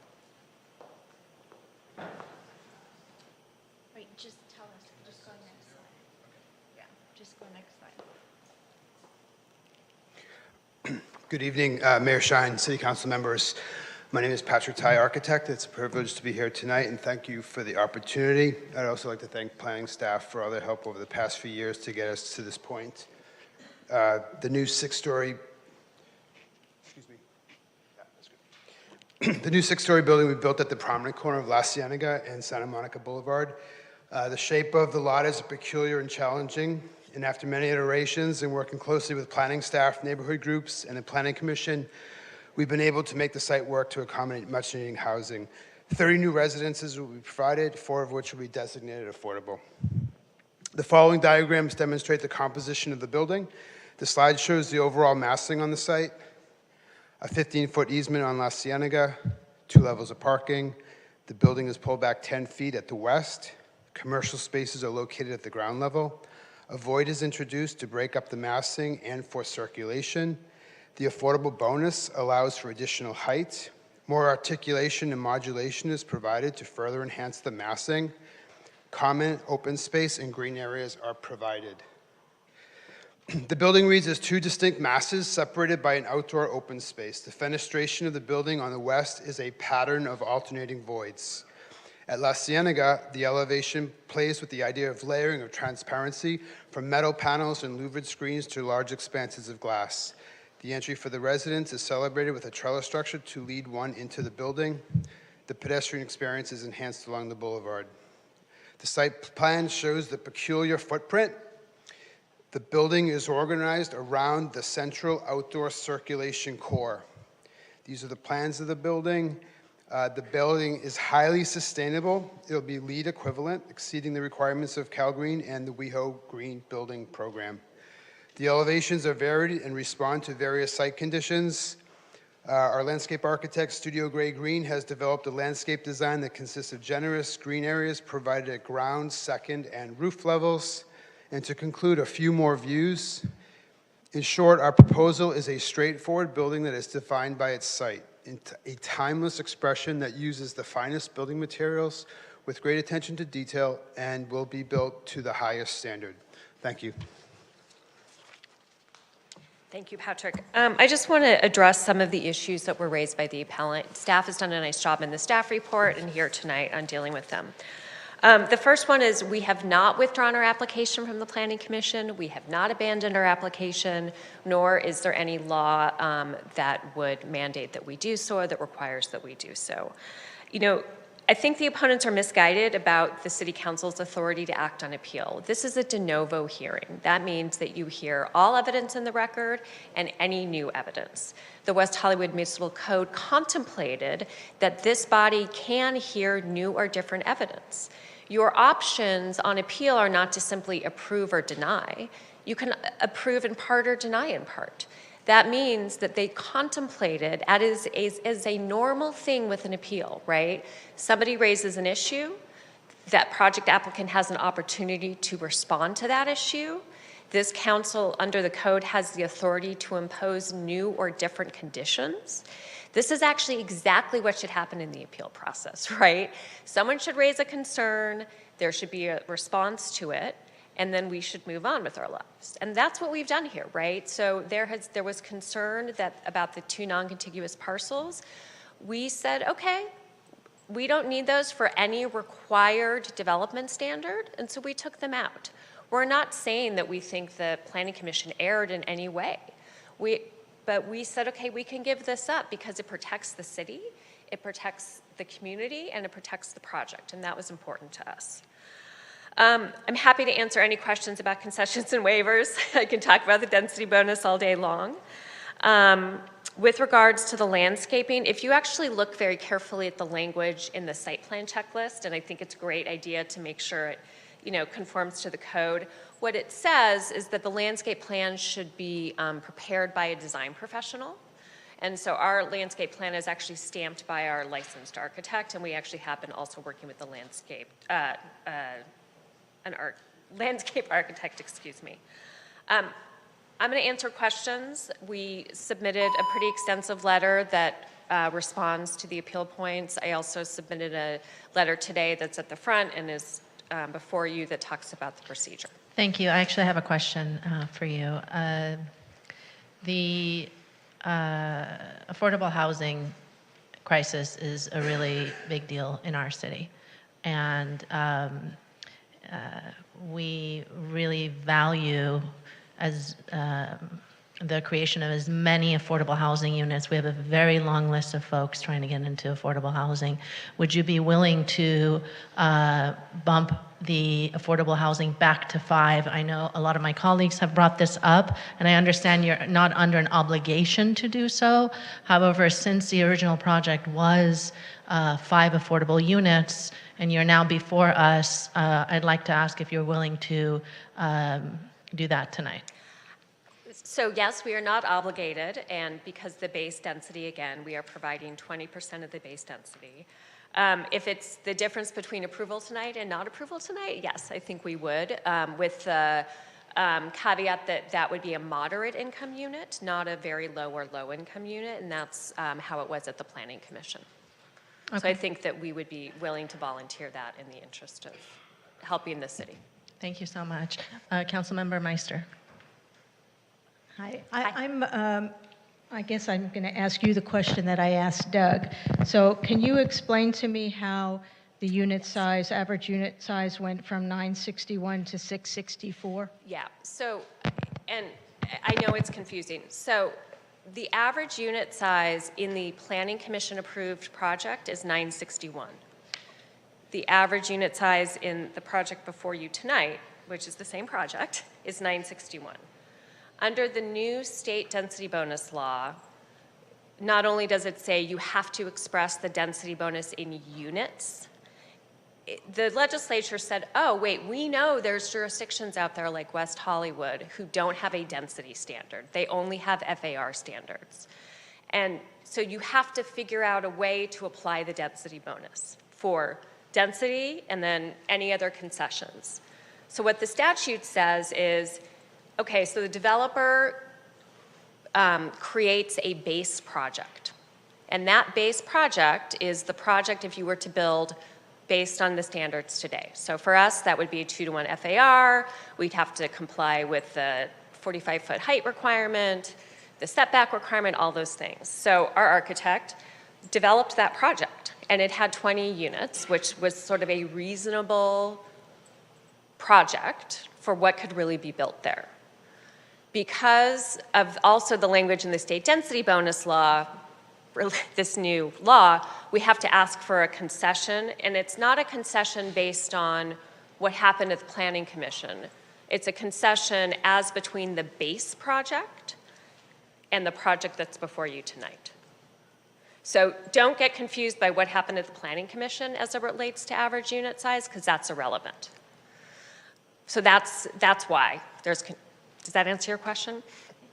So the average unit size is based on the base project, but in reality, the average unit size will be 900 and something per unit. Right, just like any other development standard.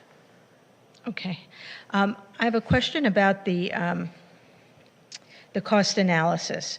So was the cost analysis, the cost-benefit analysis, based on the PC-approved project or the new project? It was based on the modified project. Okay. But the costs really are basically the same.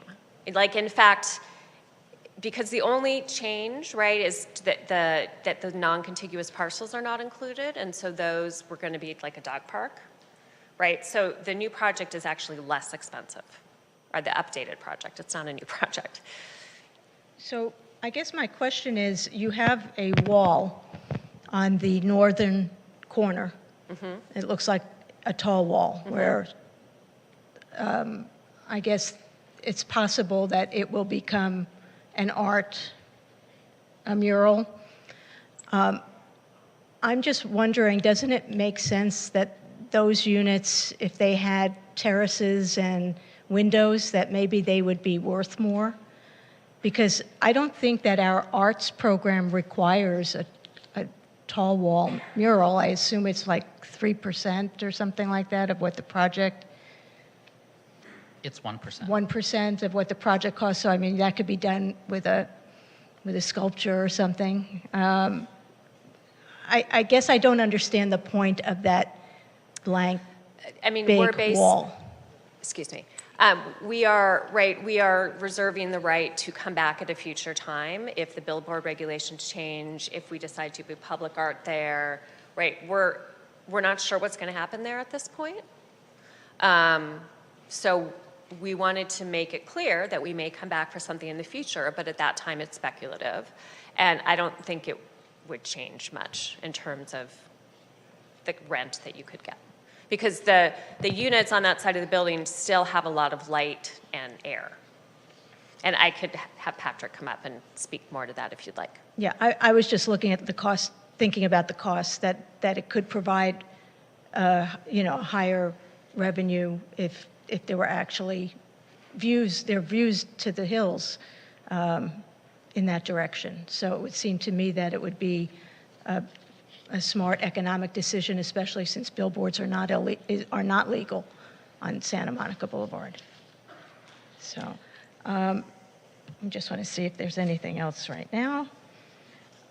In terms of permeability, because all of the permeability was in the dog park area, so is there any, I'm just thinking about our climate action plan, is with all of the open space on the roof, which, as you know, it's supposed to be only a maximum of 40%, and I guess it's a waiver that's allowing you to have that open space all on the roof. How are we meeting any kind of permeability goals? The code contemplates that you may have a building like this, right, that is a dense infill site. And so there are actually, I can pull the code, and if you want me on rebuttal, I can talk about it. There is a specific exception for these types of buildings, and we do meet the permeability requirements. And staff may be able to give you more detail on that. Okay, and then one last question. So if we were to approve in part the appeal to remove the idea of contiguous lots not being next to each other, and defining how we come up with FAR as the calculation that is in our code, would you be opposed to that? I mean, if that's the council's pleasure, I don't think so. If, to the extent I hear the appellant that he's very concerned about precedent. And I am too. Yes, and you as well. And I don't believe this creates precedent for a couple reasons. One, because, it's a quasi-judicial hearing. You would consider any new application on its facts. And for a housing project like this, because of the Housing Accountability Act's mandates, precedent is kind of a non-issue.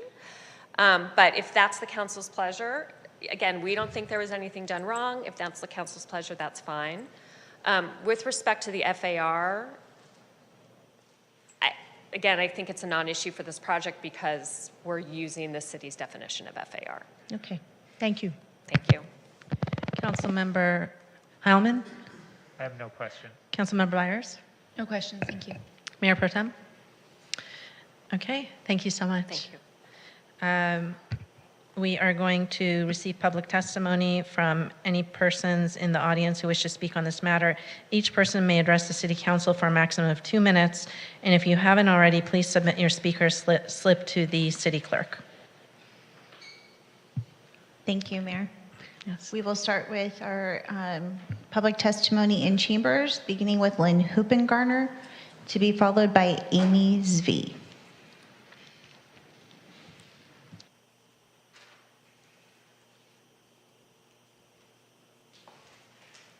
Thank you. Lynn Hoopengarner, City of West Hollywood.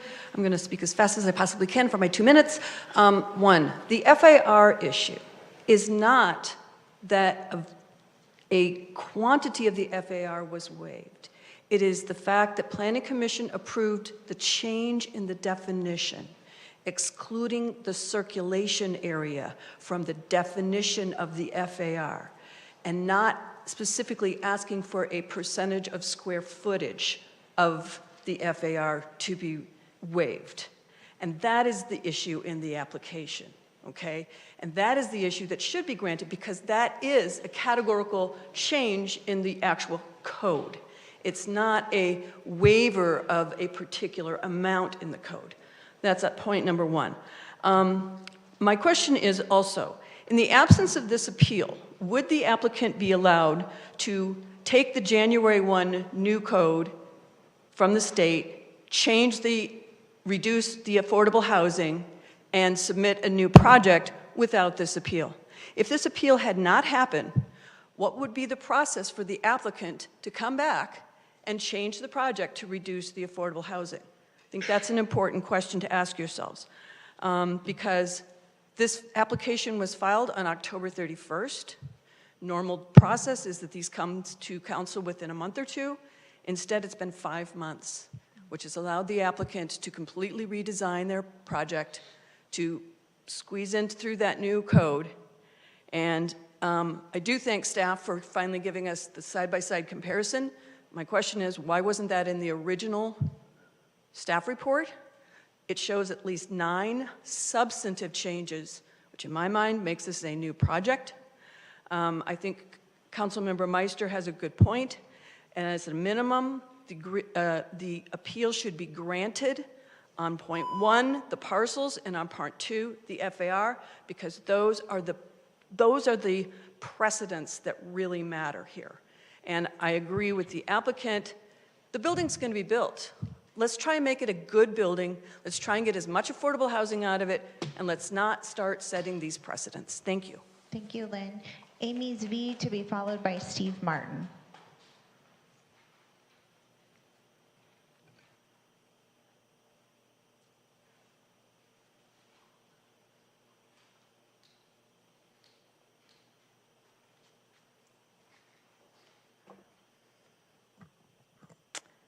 Good evening.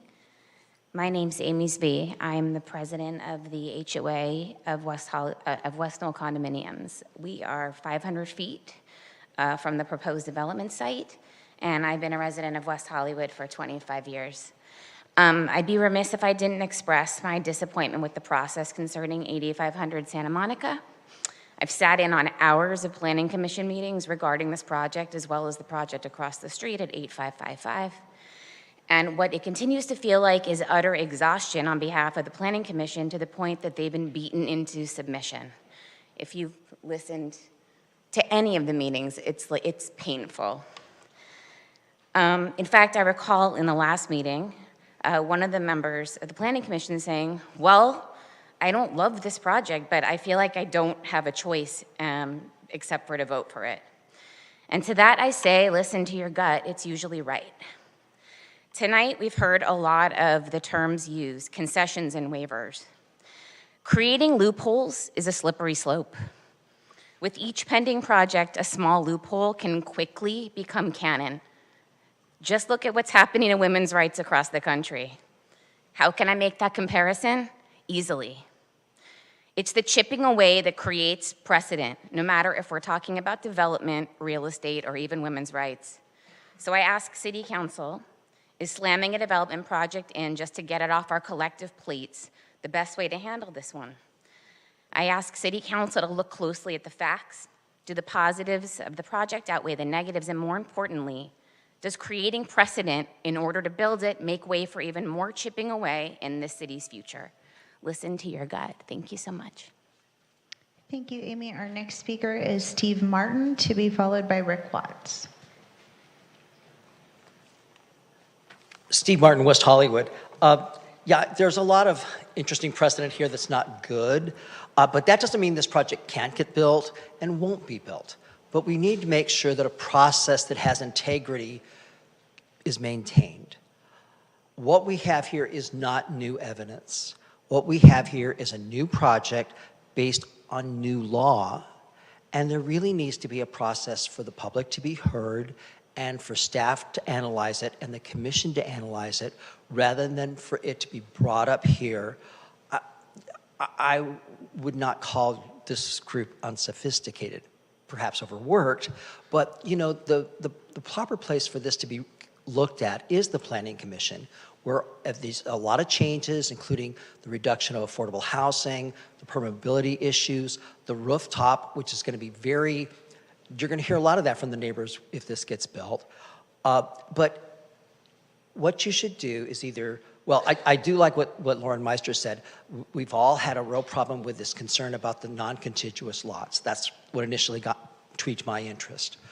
But approve that, send it back to the Planning Commission, and I suspect this project will come through with maybe a couple of tweaks. We'll get our housing. We're probably going to get our 5 affordable units, and things will be fine. But we just can't be intimidated by the HAA, the Housing Accountability Act. I know that there was a reference to the size of the projects on the east side, the Charlie, the Huxley. Those sites were originally zoned by the city of West Hollywood for 10 stories. That was before the state intervention. They weren't developed larger because it didn't pencil out. And I appreciate your concern, Mayor Pro Tem. I appreciate your concern about having a horrible site there, but it's just not going to get financed. So those are my thoughts. Thank you. Thank you, Steve. Our next speaker is Rick Watts, to be followed by Kathy Blavis.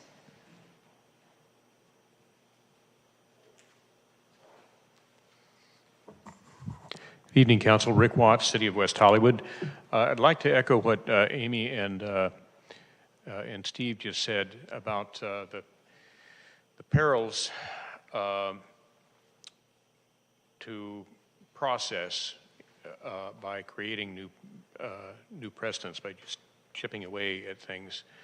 Councilmember Heilman and I think Councilmember Meister, I think also remember back several years ago, we ran into this with short-term rentals suddenly being defined as something other than what was originally envisioned, and all of a sudden we have a project up on Sunset Boulevard that was never anticipated to be anything other than a hotel and long-term housing, suddenly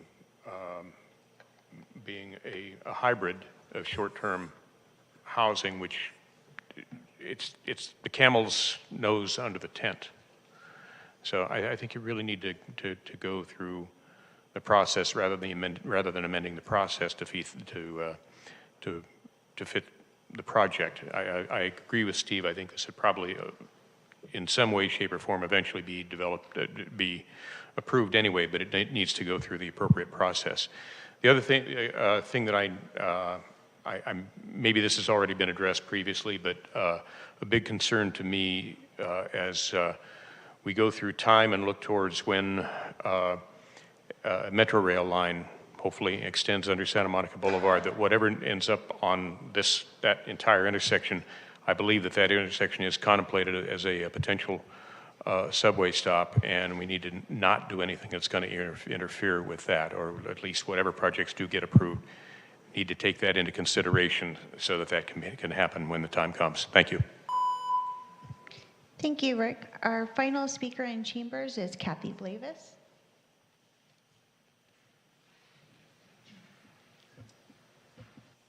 Hi, good evening, Kathy Blavis, City of West Hollywood. I certainly have nothing technical to add to the comments made by the other members of the public. They're far more knowledgeable of this and far more eloquent with regard to everything discussed. I just want to say from the point of view that it's a shame, and it's a shame that in order to get the most affordable housing that is due, it has to come through an appeal, and it has to come as a condition of going forward with this new project, the revamped project. And I guess what I'm so tired of hearing always on the news, here in chambers, everywhere, is how tragic our housing shortage is. What's tragic is the affordable housing, the workforce housing. There's no shortage, as I remember years ago, our previous council member D'Amico said, we have no shortage of luxury housing. And this will be luxury housing because market rate now is equivalent to luxury housing. So my comment isn't pro or con this particular project, although I do think there's a lot of relevance in what was said tonight and precedent setting. But I'm sad that it has to come to something like this in order to get one more affordable unit. Thank you. Thank you, Kathy. I'm also going to read 2 citizen position slips into the record before moving to the one person in Zoom. Victor Omolchenko is in support of the appeal, and Michael Haddad is in support of the appeal. And we'll now go to Zoom. Our speaker this evening on Zoom for this item is Lynn Russell. Lynn, you will have 2 minutes. Please press *6 to unmute yourself. Good evening again, Lynn Russell in West Hollywood. Good evening again, Mayor Shine and fellow council members. Both the appellant, Alan Williams, and Lynn Hupengardner have more than fully articulated the flaws in this project and the legal jujitsu. I concur with their points and have nothing further to add other than having witnessed and experienced problematic procedural issues, not quite as egregious as this, but simply they led to disastrous consequences.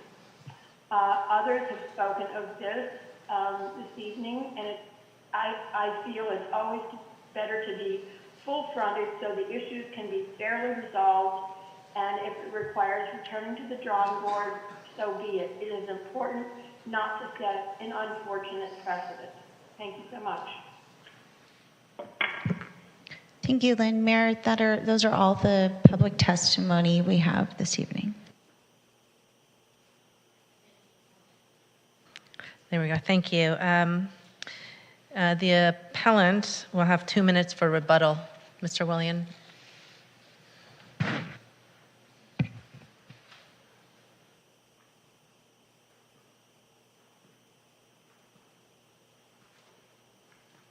Thank you.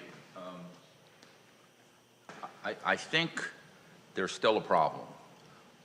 If you grant the appeal, which you should do, and wipe out the non-contiguous and the FAR, which you absolutely should do, because Lynn is correct. The question is, should it go back to the Planning Commission or not? I prefer it going back to the Planning Commission because then all the procedural rights that apply. There are no rights here. This is a ram through. This is an attempt to claim that this is it's not a modification. It's a brand new project that is illegal because the first project died. It's dead. You can't do anything with it. It's a nullity.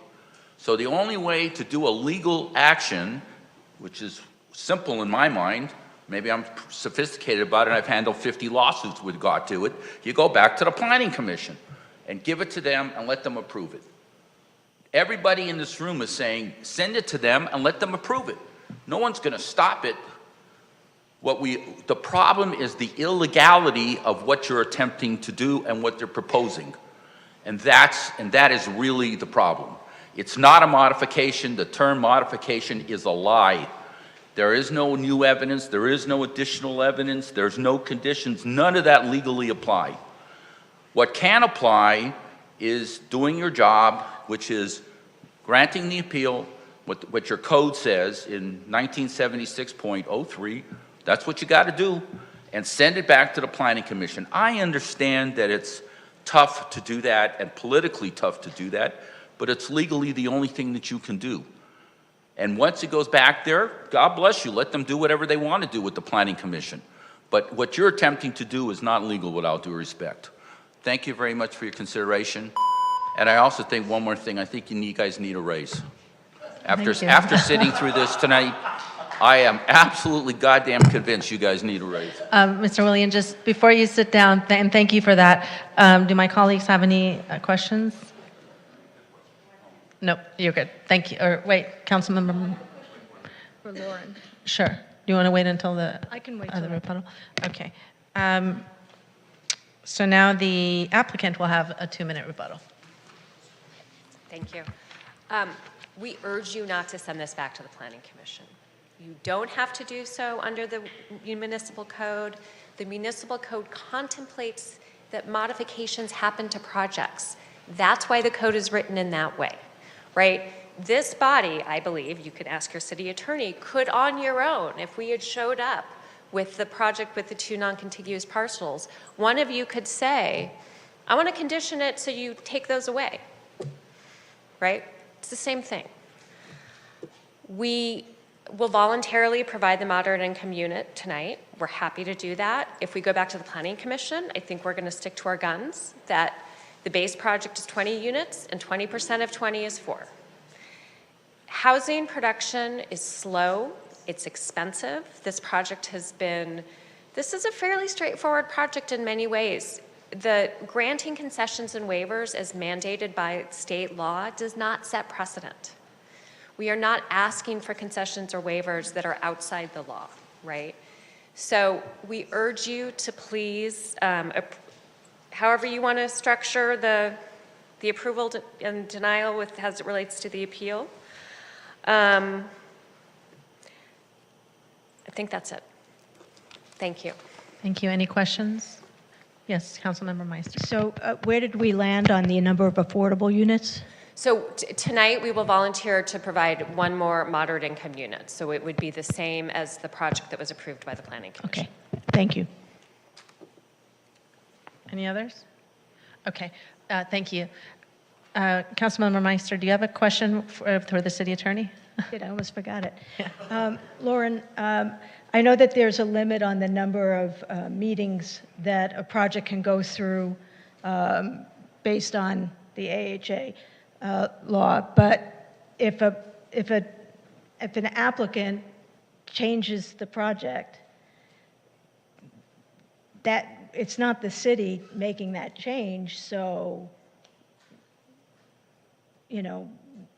does that law apply? And also, I don't know how many meetings they've actually had. How many meetings is it 4 or 5 or 3?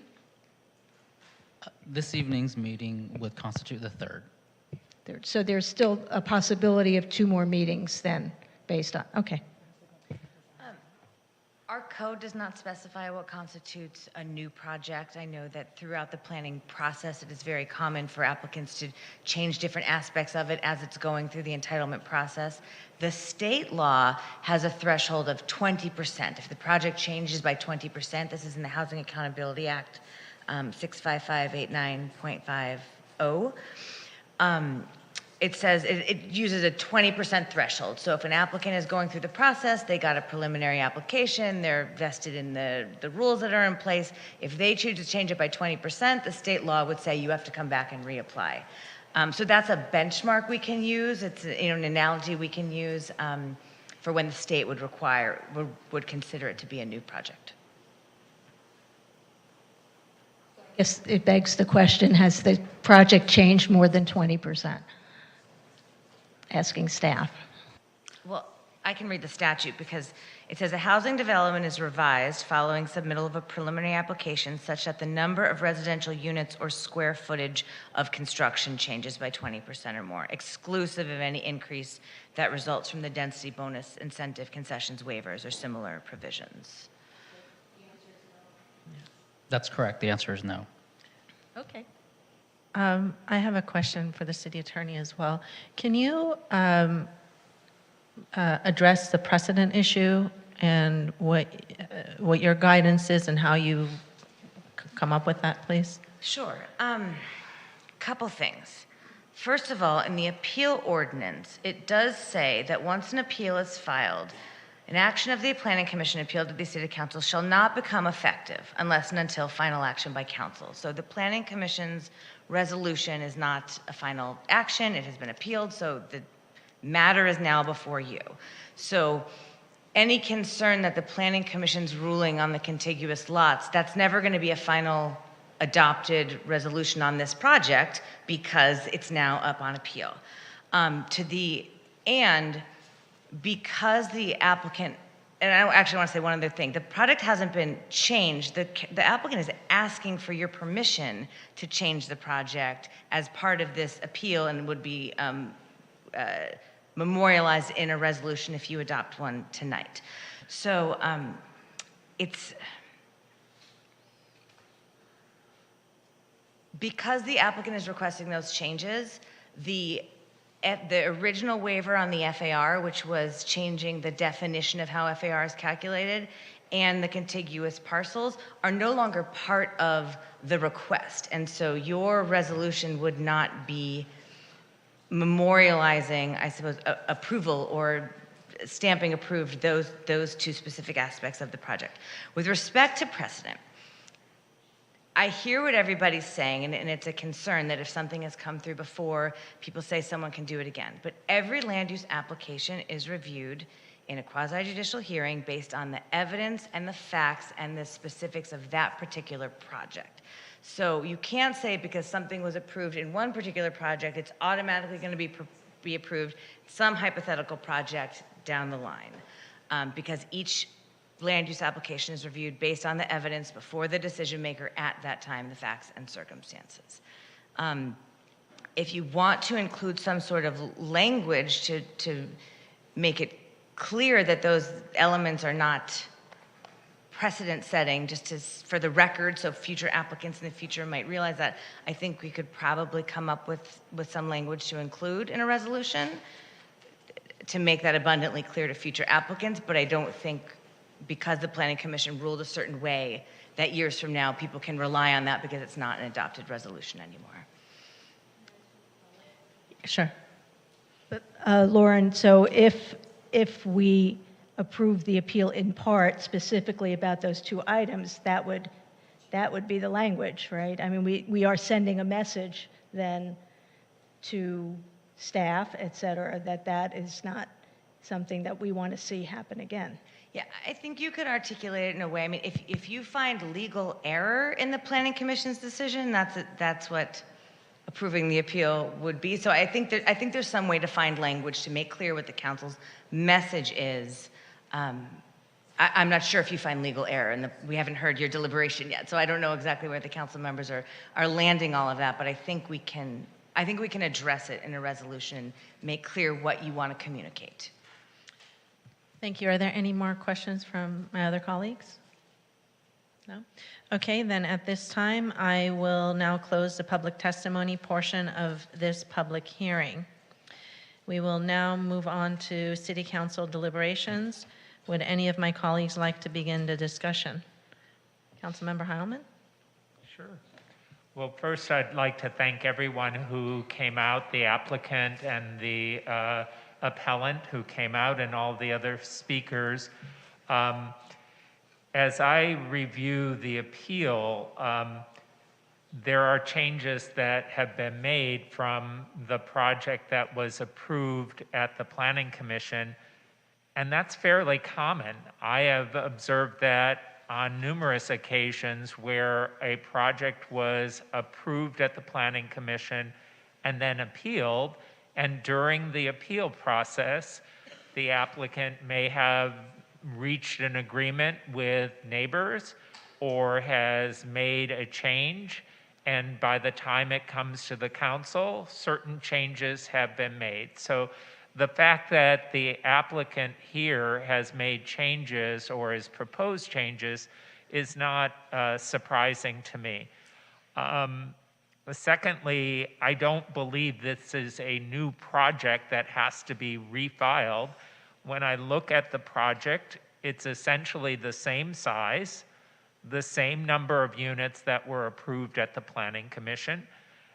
After some discussion, we got to the point that the unit sizes are the same as was approved at the Planning Commission. And with the concession that's been made tonight, it will be the same number of affordable units that were approved at the Planning Commission. So I don't view this as a new project.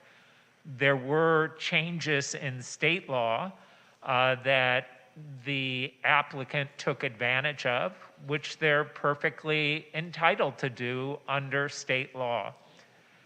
one of the speakers talked about loopholes, but in fact, the concessions and waivers are not loopholes. They're set forth in state law, and applicants who are providing affordable units are entitled to those under state law. So that's something where the city does not have any discretion with respect to those waivers and concessions. As I look at the project, and I live very close to it as well, there are certain aspects of it that if I were designing, I might have done it a little differently.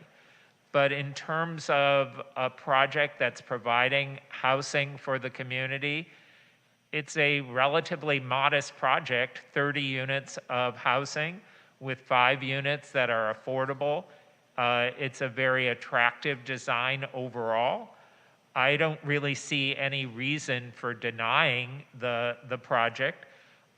So I'm in favor of denying the appeal, approving the project as it's been modified, and with the concession that there be a 5th affordable unit. So that's where I'm at. Thank you. Thank you. Councilmember Meister. Yeah, I agree that the project looks pretty much the same as before, except without the 2 issues in particular that I was very, very concerned about. So I would still like us to consider approving the appeal in part just with respect to the contiguous parcels and the definition of FAR, or at least have very strong language in the resolution that makes that very clear. Thank you. Councilmember Byers? Thank you. I'm also, based on everything Councilmember Heilman said and more, I'm really excited to see this moving forward tonight. I think we should take it as a point of pride, too, that this is able to move through on the no more than 5 meetings as part of a housing process. It's not often that can happen, and I think it's a great thing that this was able to comply with state code, not be changed more than 20%, and come through to us tonight, rather than approving the appeal, which I think, as our city attorney stated, would indicate some illegality of process. I would be in support of adding that language to the resolution upon passage of this decision tonight. Mayor Pro Tem? Thank you so much, Mayor. I want to thank all the members of the public that came out. I too am in agreement. I am fine with adding language to the resolution. I'm not comfortable with accepting part of the appeal. I just don't see it there. I understand your concern, though, on that. And I think that getting a concession here for another unit, and then when I'm looking at the entire projects, both of them side by side, we are, to what Councilmember Heilman said, seeing very identical projects in many ways. I sat on the Planning Commission right next to Liz Huben-Gardner, and many times people would come up and do very similar things, and then even I, on this council now, people would ask for modifications like Councilmember Heilman said then. We didn't stop it then. I actually would be worried about stopping it now, and that precedent being set for that side. You can talk about precedent on one end of the spectrum, but there is a recourse on the other, and that recourse on the other, I think, is more detrimental to housing goals than it is to the actual precedent, which I'm not worried about for the reasons also stated occurring. So I am in favor of denying the appeal and approving staff's recommendation, as well as the modification that our mayor asked for of the 5th affordable housing unit, and that's where I'm at. Thank you, Mayor. Thank you. Well, I want to thank the appellant, the applicant, all members of the public who gave input, and staff and our city attorney for clarifying the precedent issues. This was all the answers that were given to us provided a lot of clarity that was certainly missing, and I'm satisfied with that. I want to thank the applicant for agreeing to the concession of the extra moderate unit, which really gives us the higher affordable units that we so need in our city. I don't see any legal errors, a legal basis for us to deny or to grant the appeal. So I am also in favor of denying the appeal with the concession of the extra moderate unit, bringing that affordable housing to 5. I would actually like to have the language added tonight to address Councilmember Meister's issues. Can you come up with that while we, yeah. One of the things that I was going to suggest that we include language that says, as modified, this project does not include non-contiguous lots, and therefore it should not be viewed as any precedent with respect to that issue. And also no change to the definition of FAR. Yes. And, Yeah, the two items. Okay, excellent. So I'll accept that, and yes, City Attorney? So we could add that language to the end of section 12. And then for condition 2.1 and 3.1 make reference to the 4 affordable units. So we would revise them to say 5 on-site affordable units consisting of 3 very low income and 2 moderate income units. And the same language would be added to condition 3.1. Is there anything else that Jennifer or Doug thinks need to be changed? Those are the 2 sections I found. Can we say that any instance where we refer to 4 affordable housing units would be changed to 5 with the breakdown of 3 very low income units and 2 moderate income units? Yes. I'm sorry? That's what she said. 3 very low, 2 3 moderate. very low, 2 moderate, and that way if we missed one reference, we can make that change. Very good. with that change, I'll make the motion. I'll second it. Push your buttons. And does the motion include closing the public hearing? Yes. Thank you. I thought we closed it already. We closed public testimony, and now we're closing the public hearing. Thank you, Melissa. Thank you. It's not going. Here, so- I'll go ahead and, are the buttons not working? So I'll go ahead. I got it. Okay. Thank you. Record, start voting.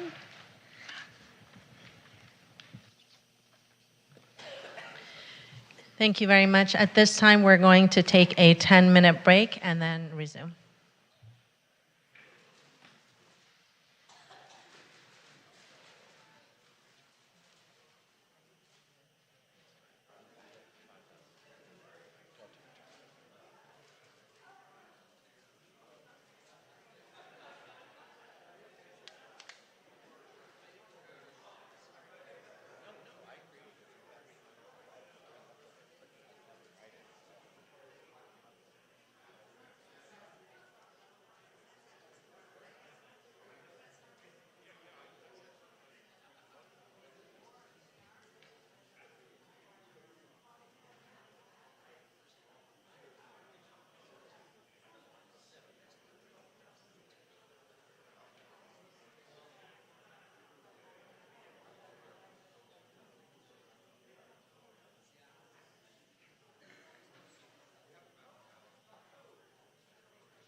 Please return to your seats.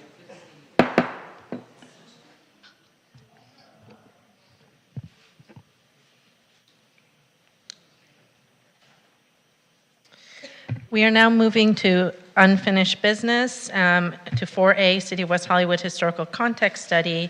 Can we get a very brief presentation from staff? Good evening, Mayor Pro Tem, council members. My name is Andy Lovano. I'm the Community and Legislative Affairs Manager for the City of West Hollywood. I'm here with Jasmine Duckworth, who's the Community Programs Coordinator, and our Director, Yvonne Corker, is joining us via Zoom. So in December 2021, the City Council directed staff to prepare and issue a request for proposals to complete a historical context study of the City of West Hollywood. In January 2022, the Council authorized the release of the RFP, and in May 2022, the agreement for services with the Architectural Resources Group was approved. The study is presented tonight to the City Council and to the community, and will later be presented to the Social Justice Advisory Board once that body is in place. And we have with us now the consultants from ARG who will provide a brief, abridged overview of the report for you and the community. Thank you.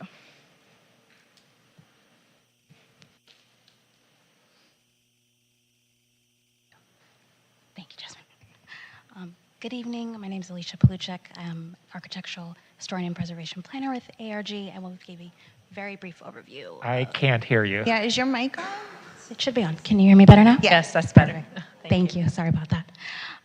My name is Alicia Paluchek, and I'm an architectural historian and preservation planner with ARG, and I'll be giving a very brief overview of the findings of the historical context study.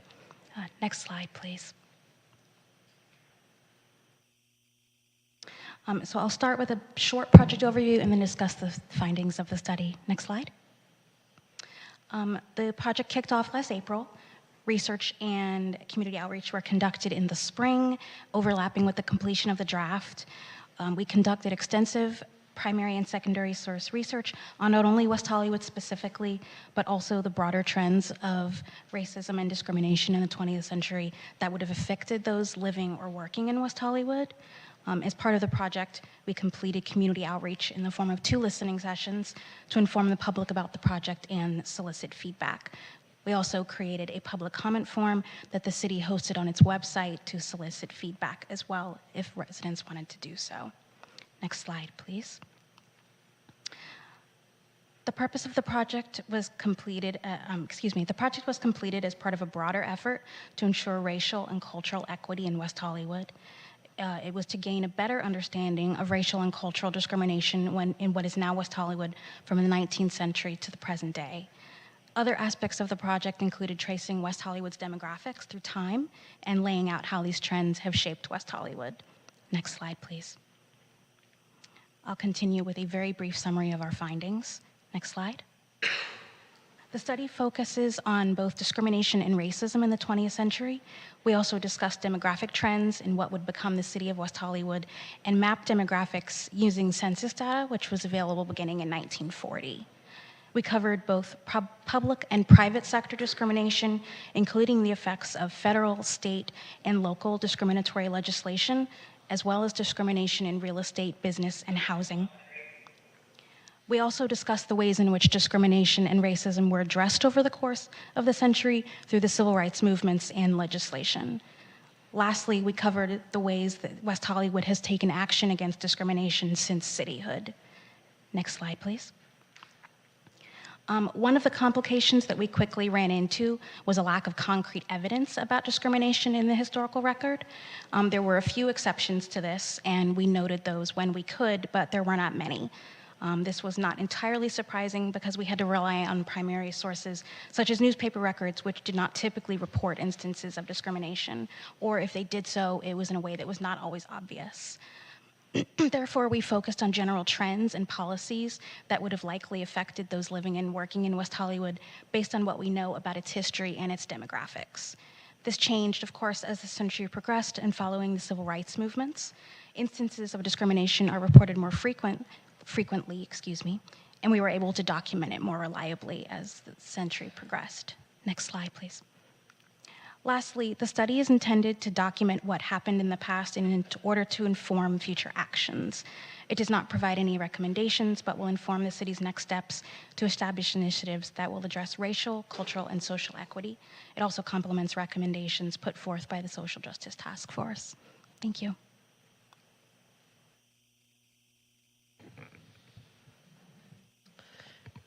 Thank you. We're here if Okay, we have any great. questions. Are there any questions for staff at all? Okay. Are there any public comments on this? Yes, Mayor, we have 2 individuals in chambers and 1 person in Zoom. Okay, thank Okay, you. so we'll start in chambers with Nick Roybal, to be followed by Gerard Wright.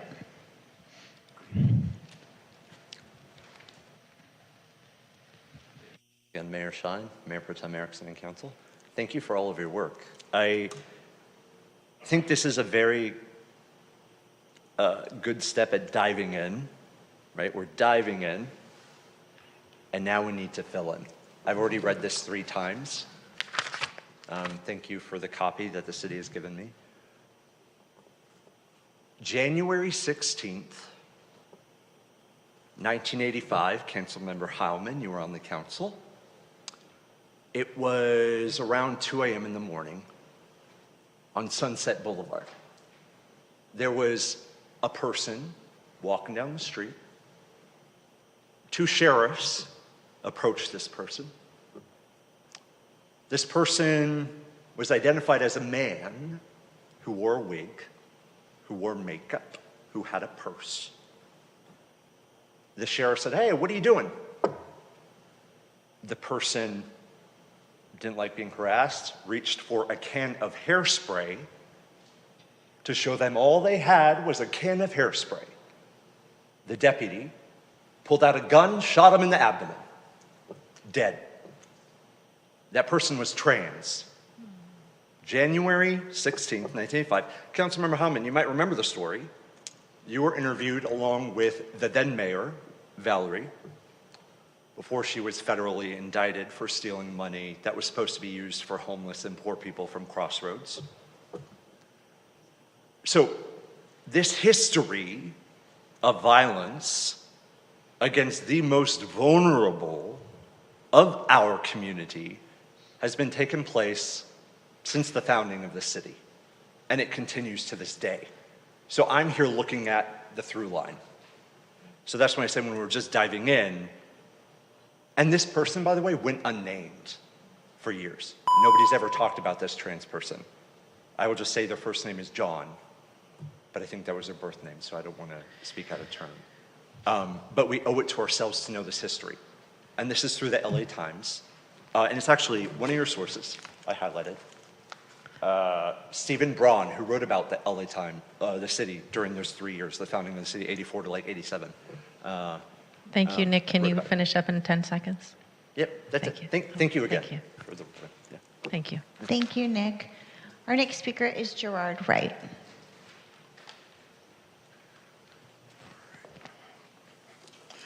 Good evening, council members. Thank you, Mayor Shine, for the opportunity to speak. I'm Gerard Wright, the Government Affairs Director with the Greater LA Realtors, a growing 13,000-member real estate trade organization that covers the cities of LA, Beverly Hills, Culver City, Santa Monica, and West Hollywood. And I'm going to use the next 90 seconds to say thank you for the time and resources put into the study and the opportunity to come before you tonight. I want to start by acknowledging the study's findings about the ugly role the real estate industry played in LA's region's history of discrimination. Confronting that history and taking actionable steps to move forward is exactly what our industry has done, and I want to use this opportunity to speak on that. We have made great strides to becoming a more inclusive and diverse organization that is representative of the cities that I just mentioned. We were living that commitment with many historically marginalized communities well represented at the highest level of our organization. Our board is diverse and inclusive, which enabled us to take many productive steps towards reversing the legacy of discrimination in our region and making access to housing more equitable. At the local level, we have supported efforts to root out and outlaw discriminatory appraisals in the cities of Beverly Hills. We worked with the council member there too, and worked in conjunction with state law to make and support policies that eliminate that from entirely. And support the state's housing association's housing assistance funds, which gives down payment assistance across the state here in Los Angeles County for folks to give them the opportunity to achieve their dream of home ownership. I want to use the remaining time to highlight something that we heard during the conversations of last elections about the homelessness issue, about how we move forward, and an opportunity to really look at getting Measure H dollars, which we all supported, to get this local cities like West Hollywood, like Culver City, like Santa Monica, get their fair share so we can actually address serious issues that are at play right now that also further exacerbate discrimination. And we want to increase that housing opportunity. We want to look forward to working with the city, and thank you again for the time and opportunity to speak. Thank you, Gerard. We also have a citizen position slip for this item in support of the item from Victor Omolchenko, and now we will go to Zoom.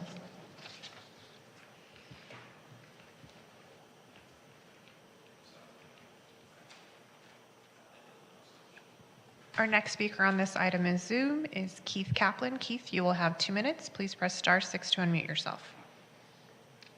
Thank you. Council members, thank you for allowing me to speak tonight. I'm here tonight to speak on West Hollywood's historical context study. I believe strongly in the importance of studying and analyzing history, for with lessons from the past, we not only learn about ourselves and how we came to be, but also develop the ability to avoid mistakes and create better paths for our society. I'm proud to be a part of a city that recognized this back in 1984, when the concepts of inclusion and acceptance were the very core values upon which we built our foundation of cityhood. And through the years, we have continued to move forward in this regard to recognize and address the challenges of inclusionary and affordable housing for everyone. I am proud, too, as a real estate agent, to be part of an industry that has taken a proactive role in addressing the issues of fair housing. Organizations including GLAR and CAR have taken leading roles in legislative advocacy and on-the-ground programs to address appraisal bias, discrimination in rental housing, inclusive advertising, and more. Seminars provide realtors with important guidance on what it means to practice fair housing, to abide by the code of ethics, and to uphold realtor values. These groups even offer home buying assistance programs and legislative actions to enable realtors to advance equity in housing and securing access to equal access to housing opportunities for all. We have learned from the past, and there is much more work being done to correct the mistakes that have been made and move forward on a path of greater fairness and equity. At the same time, we have newer challenges in regards to housing, and that is something that confronts every one of us each day as we pass the growing tent camps across our city. This is the challenge that demands our city's focus now, as well as a rather extraordinary commitment of our city's resources. I applaud the council for receiving and filing the West Hollywood Historical Context Study, recognizing and acknowledging the factual materials within and the extensive work being done to address these issues today. Thank you. Thank you, Keith. Mayor, that was our last speaker on Zoom. Thank you so much. Do my colleagues have any comments at all? Mayor Pro Tem. Oh, Councilmember Hyman, do you have anything? Okay. I know one of my colleagues tried to move it to consent. It's because he didn't want to see the photo of himself from way back when. But that's the only reason why I kept it. No, I'm joking. It was from behind. And it was from we don't know who that dashing man was, but anyways, we know. I really want to thank staff on this. I know Mayor Shine and I brought this item forward a year or so ago, and it's really important evidence to have, I think, in our historical record to continue to do what we can do to what many of the public commenters were talking about, recognizing our histories, learning from them, what Nick said, understanding the pain, the trauma, the names of those that we can't go on. One thing that I always talk about in the ways that restrictive covenants and the ways that real estate classifications that were on page 45, as well as the map on page 15 show definite declining in most of the city, but specifically in areas, one being hazardous, and where we were and where we are now, and the understanding of, I think, the duty that we have to then specifically back to on page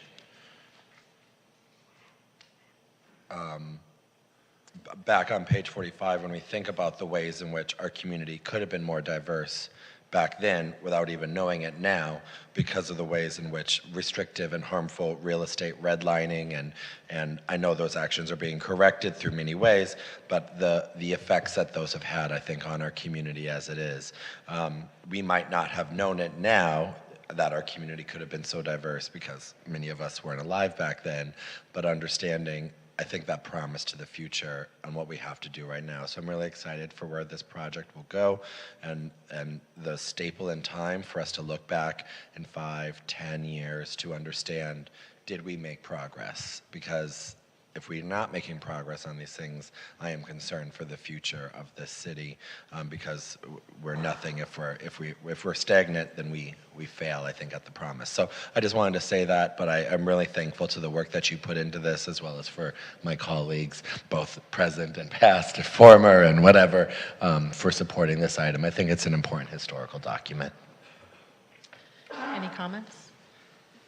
Councilmember Byers. Thank you. Just first, a big thank you to staff and the consultants for all the work on this. I also want to appreciate our public speakers. Nick, thank you for taking the inspiration and sharing more of the history tonight. I was also upset learning from the report that in just 2011, another trans person was killed in Plummer Park. I think it's important to confront these realities and learn from our histories in order to build a stronger and more inclusive future for all. And I know this study will inspire more learning from our history, if not from the fact that you have it and you're waving it around in your hand. I think that's great.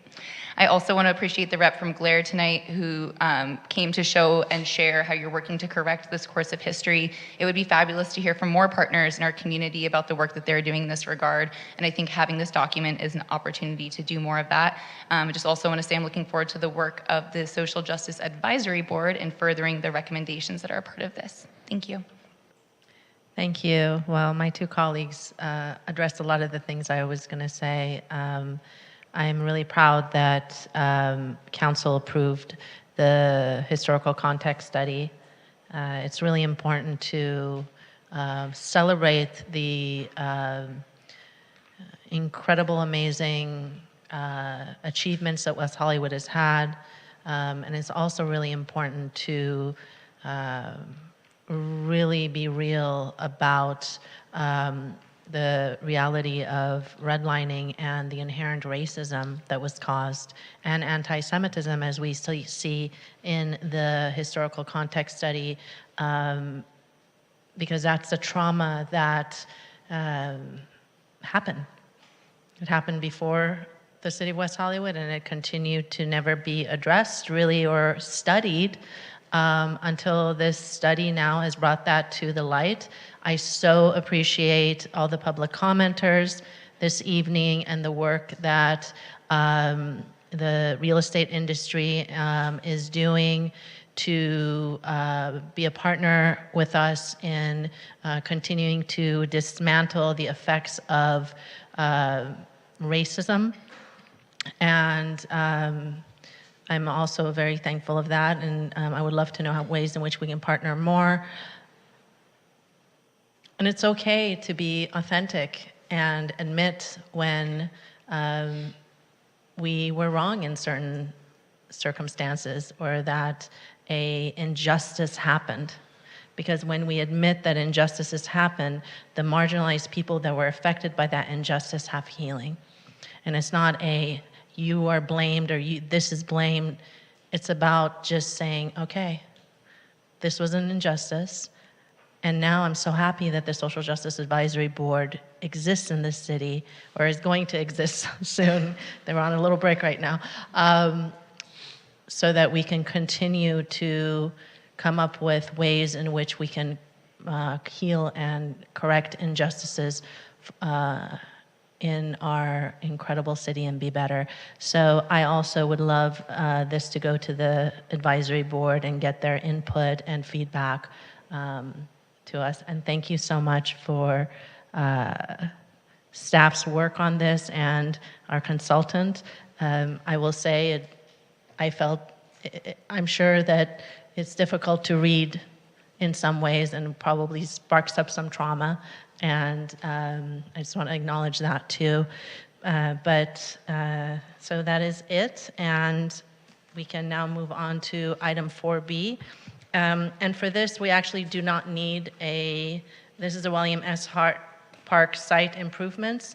We're not going to do a presentation on this. I'm going to go straight to Councilmember Byers, who had wanted this to stay on, and maybe your direction or comments. Did we need to receive and file the previous item? I think since we kept it as a business item, we should go ahead and just make a motion to keep the record clean. So moved. Thank you. Perfect. Thank you.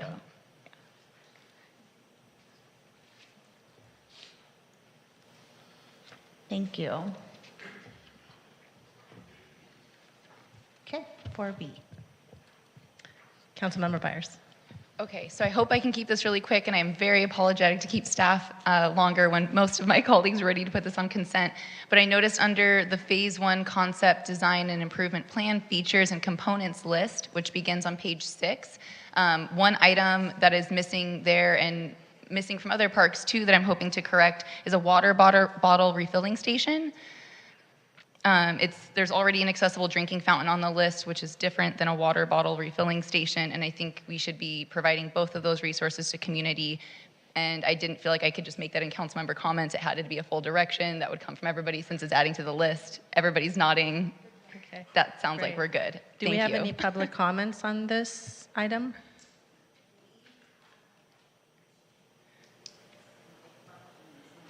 Okay, we only have a citizen position slip, but we also need to appoint 2 council members to a subcommittee as part of this item. Oh. We didn't do Hart Park, we did Plummer Park. I'll be in. I'm in. Before we do that, I had another question, which is the AIDS monument there.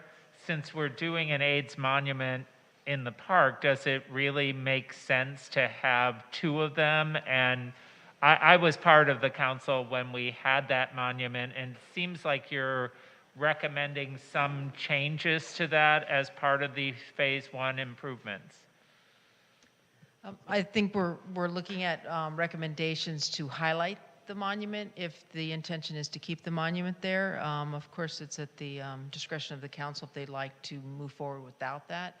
But we know that some of the insight that we received during the process was that the monument was not highlighted enough and that it was kind of left in the background. So we were looking at different options to possibly highlight the monument that was there. I don't think it makes sense to go to the cost of removing it, but I think it makes sense to highlight it in some way, but not going over the top since we are going to have a monument here at West Hollywood Park. Yes, definitely. Did you read the citizen position slip? I will read it now. Victor Omolchenko is in support of the recommended item and keeping the original AIDS monument that was slated for the park. Okay. So is there another, so we have Councilmember Byers on this subcommittee. Anybody else would like to be on this subcommittee? I'll do it with my colleague. Okay, Why Mayor not? Pro Tem Erickson, wonderful. Okay, so we now have a Hart Park subcommittee. Excellent. And we have a motion on the floor from Councilmember Heilman and a second.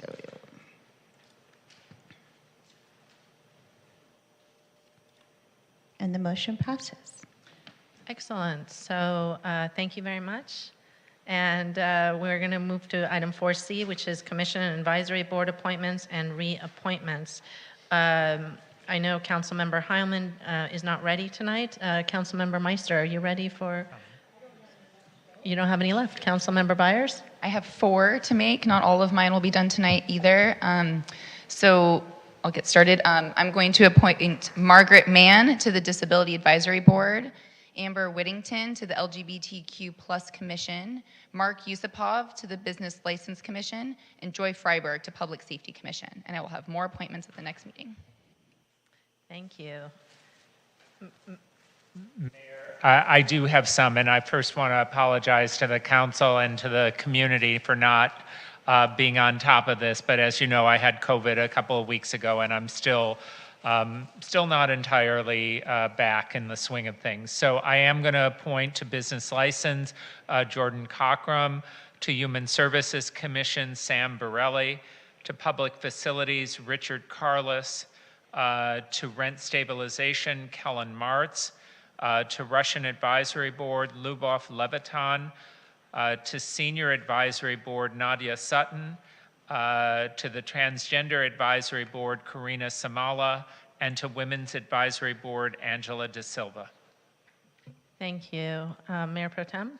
Yes, thank you so much. I'm going to be appointing Melanie Ellman to the Women's Advisory Board, Tina Moore to the Rent Stabilization Commission, and Yola Doré to the Disabilities Advisory Board. Thank you. And I have all my appointments as well. Arts and Cultural Affairs will be Mito Aviles. Business License Commission, Danny Hang. Historic Preservation Commission, Michael King. Human Services Commission, Anne Marie Williams. Welcome back. LGBTQ+ Commission, Nick Casey. Planning Commission, David Gregoire. Facilities, Recreation, and Infrastructure Commission, Jake Mason. Public Safety Commission, Robert Saltzman. Rent Stabilization Commission, Zakia Wright. Transportation and Mobility Commission, Kimberly Winnick. Disabilities Advisory Board, Annie Simonko. Russian Speaking Advisory Board, Sasha Razor. Senior Advisory Board, Esther Baum.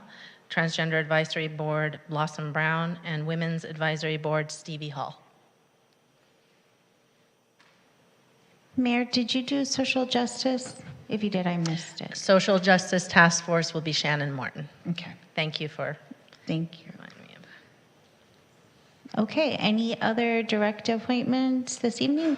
The direction at the last council meeting, or the request and direction, was to not bring forward the at-large until we're done with all the directs. Is the council still comfortable with that? Okay, Yes. so at the next meeting, we'll hopefully finalize our direct appointments, and then the first meeting in May, we should be able to start at-large. Thank you. Thank you. Great. So we can move now to, we had 5A go to consent, so the recognition and appreciation plaque to honor city council members. Mayor Pro Tem Erickson and Councilmember Byers, would you like to talk about your item? Yeah, sure. So I think staff is here. I know there was a couple of questions regarding the cost, but I can answer the question. Essentially, the cost was the highest estimate of the cost. It could be much lower. In talking with our colleagues at Beverly Hills, and this is actually, there's two reasons why I thought this item was important. One, it's very apropos that the historical context survey was on the agenda tonight. But I was actually walking around the farmers market a couple of weeks ago, and I was talking to a lot of residents, and everyone was asking me, who's Helen Elbert? And I was like, what do you mean? You don't know who Helen was? And it behooved me to then start wandering around and asking other residents if they know their city's history. And I was shocked by the level of people not knowing it is, and this included 5, 10, 15-year people. But I think that history is important. Other cities like Santa Monica, Beverly Hills have simple recognitions for that service. And I think the recognition for the service for everyone that served on this council is really important. The City of Beverly Hills has an elected treasurer, if I'm not mistaken. That is also on there. They even do the city manager. We would only have a few names on there, but nevertheless, because Paul was here for so long. But I think it's really important to know your history is to see your history.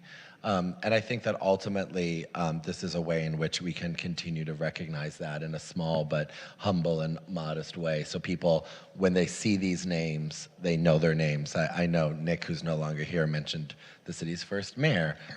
I won't say anything more about that. But she was the first openly gay mayor of the city, and I think that's also important. But to go on and I think recognize this at a way that I think is appropriate.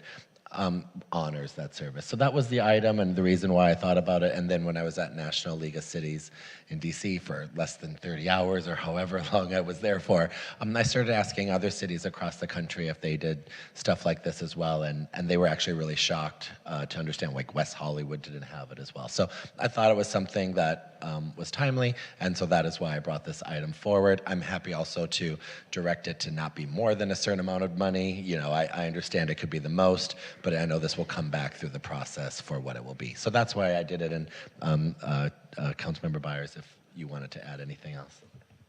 No, I appreciate everything you said. In visiting other cities, and as you mentioned, talking to other folks, it's sort of a practice of other cities, and in seeing that, I'm looking forward to seeing how we can do it in our very own West Hollywood way. Okay, that's all.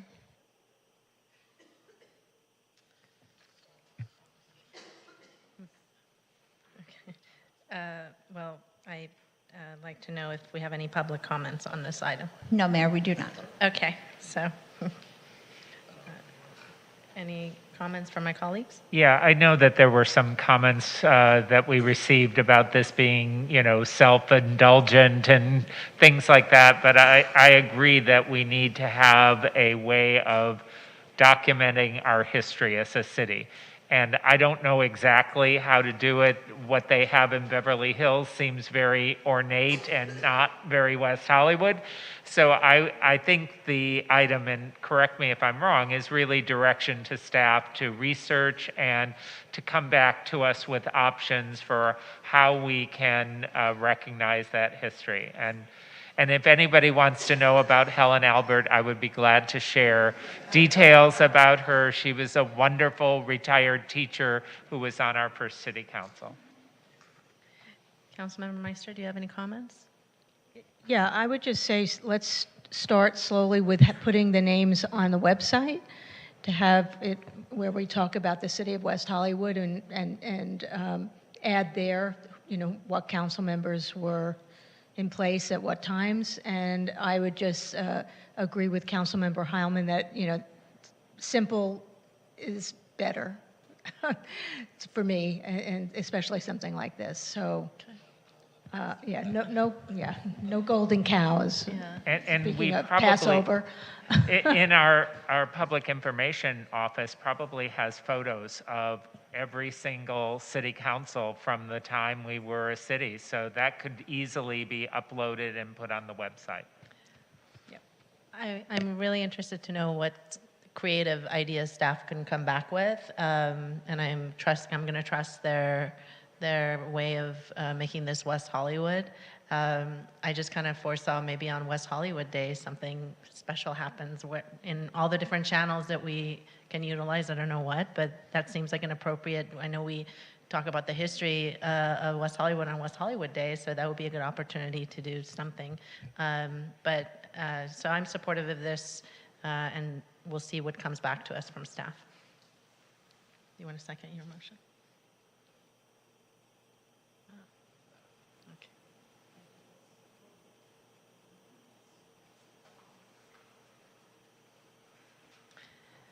Excellent. Now we are going to go to excluded consent calendar, and that was 2H that was pulled. So Councilmember Meister, would you like to comment on this? Yeah, I don't need a report if no one else needs a report, but I do have some additions that I would like to ask for. Sure. Yeah, we don't need a report.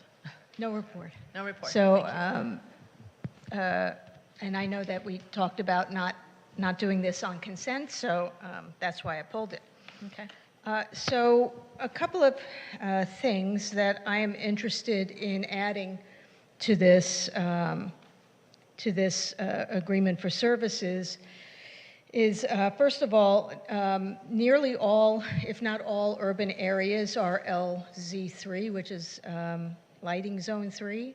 And this study apparently is going to be conducted in the context of LZ4, which is what we put on our sunset signage plan. We said that we were LZ4. However, what I learned is that LZ4 is not a default zone. It's equivalent to someplace like Times Square, and there is actually a formal process to apply to the California Energy Commission for LZ4, and I don't believe that that was ever done, and by the way, it could be denied. So what I would like to suggest is that when we do this study, that we look at it in two ways. One, LZ4, and also in LZ3. So that way we have the context of both. And then I also would like to make sure that we look at it in the context of our climate action plan. And also, I know I did ask some questions of FKA, and they confirmed that there would be what they call a sky glow analysis, and that's about upward light that goes into the atmosphere and is known to have an impact on birds. So that will be included. But I also feel that there should be something in the study, whether it's with FKA or anyone we work with who works on our environmental studies, to look at the impact of these digital billboards on natural wildlife, because up towards Sunset, we actually do have wildlife. We have coyotes, we have mountain lions, we have, all kinds of wildlife in the hills. So I just want to make sure, as long as we're doing this study, let's make sure that it's comprehensive. And that's what I'd like to add to this. Thank you. I'm fine with all that. Being as comprehensive is in my opinion, a good thing. Do we have any public comments on this item?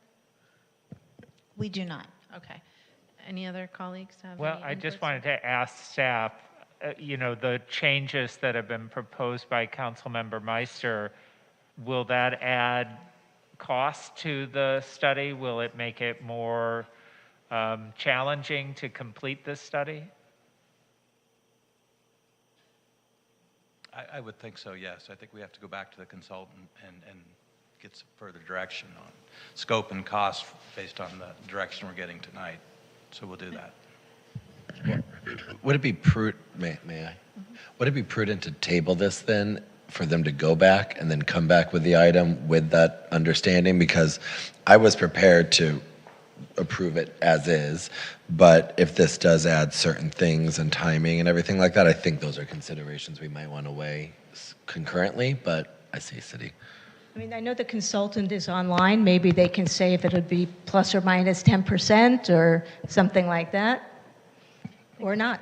The city manager was going to say something. And I was just going to say, so we do have a number of projects that this might hold up.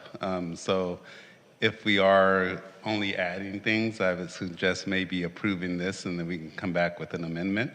Or if we can find out from the consultant if it's going to be 10% more, you can add 10% to the costs tonight. But I think holding off may slow down some of the projects. Okay. Is the consultant online and can address this, or? Both the consultant and Jennifer Davis, the senior planner, are on the line. Jennifer or Francis, go ahead and. Sure, I'll just jump in quickly and then give it to Francis. But Francis will have to address the LZ3 and LZ4, and if that adds a lot to the proposal or how much that might be. Regarding the impact on natural wildlife, that's out of Francis's toolbox. He's not a biologist, and so that would require a separate proposal with an environmental biologist. So that would be something separate, which we could do, and they could use Francis's study analysis in their analysis. But I think those things are sort of separate and on two different tracks. And then I'll hand it over to Francis. Yeah, thanks, Jennifer. The review with 2 lighting zones basically doubles the extent of the calculations that we would, and the analysis that we would prepare. I would also add that I think it may complicate a number of other issues with respect to the policy. The policy was developed to stipulate Sunset Boulevard as LZ4 on the basis of measured light that was existing at the time of the implementation of the policy. So the light levels were established based upon the conditions that were in place at that time. Lighting levels have probably increased since we did that initial study prior to the adoption of the policy. So I'm happy to do the study, but I just want everybody to understand that the existing conditions on Sunset Boulevard today are consistent with the LZ4 designation. The residential areas adjacent to Sunset Boulevard are consistent with LZ3, and we anticipated using the LZ3 values for those residential locations. So I hope that maybe clears up the purpose of what we proposed. But we're happy to include trying to maintain the LZ3 standard on Sunset Boulevard. I would say that most of what's there today would not comply.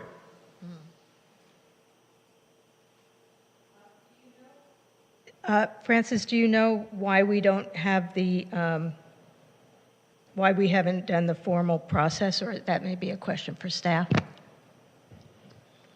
Well, I can't explain I'm not sure I understand the question. I guess shouldn't we have that approval from the Well, California I believe Energy that Commission? When we created the document, the memo to staff recommending the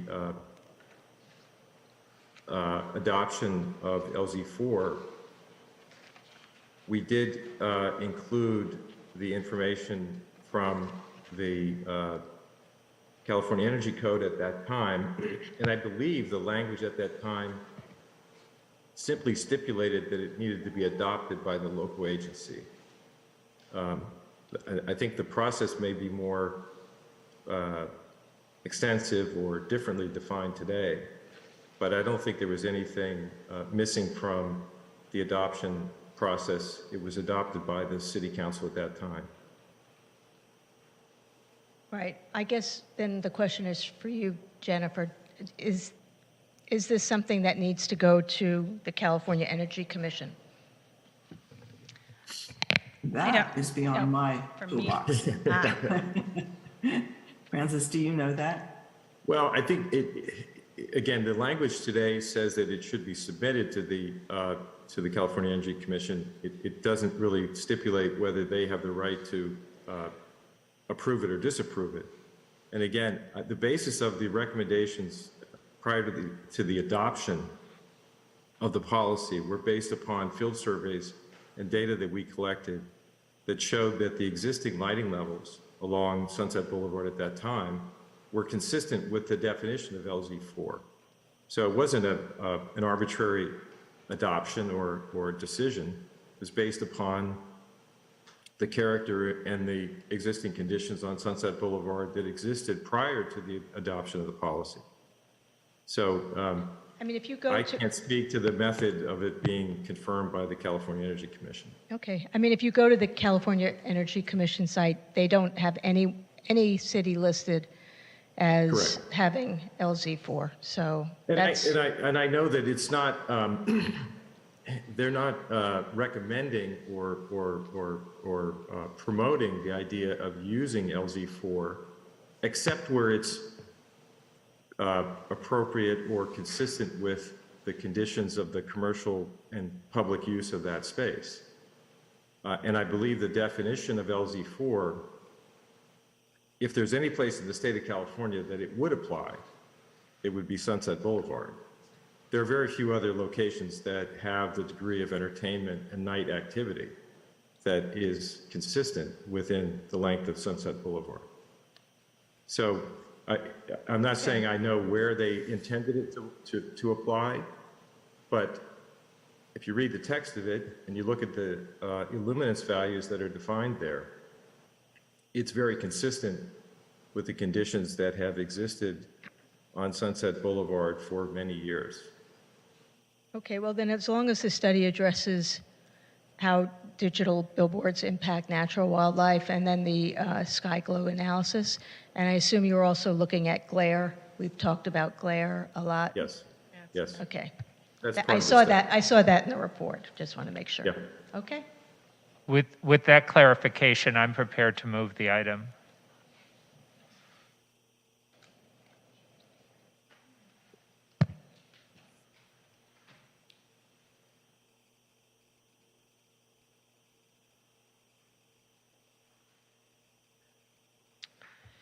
Great, we have no legislative items tonight. This is the last public comment period. Do we have speakers for our last public comment period? We do. We have 2 individuals in chambers for the final public comment period. And I apologize, Granicus has gotten a little slow. It's tired. So our first speaker for the second public comment period is Kathy Blavis, to be followed by Rick Watts. Getting off early tonight. Good evening, Kathy Blavis, City of West Hollywood. I just wanted to comment tonight on my perception of how much more difficult it is for the community to participate. I'm struck by the fact that we had consultants just now on Zoom, but the community can't Zoom these meetings anymore.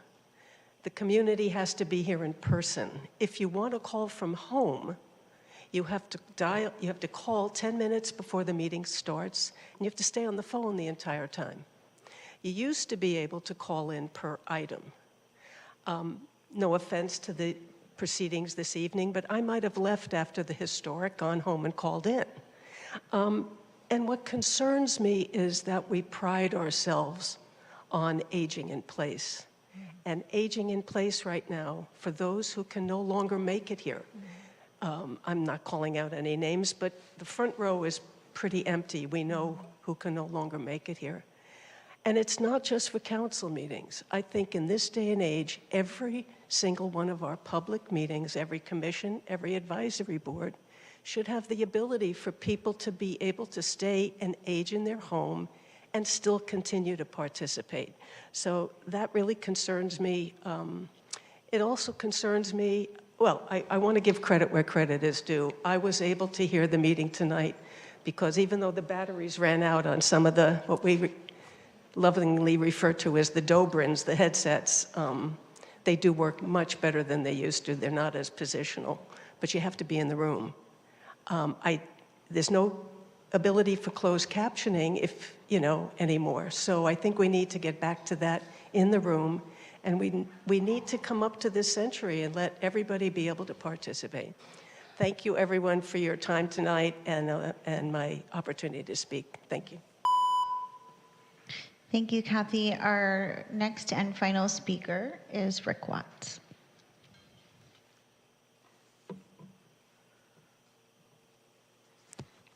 Thank you, Mayor, Council. Rick Watts, City of West Hollywood. I'd like to echo everything that Cynthia just now said. We've made good progress, but there are still some blind spots.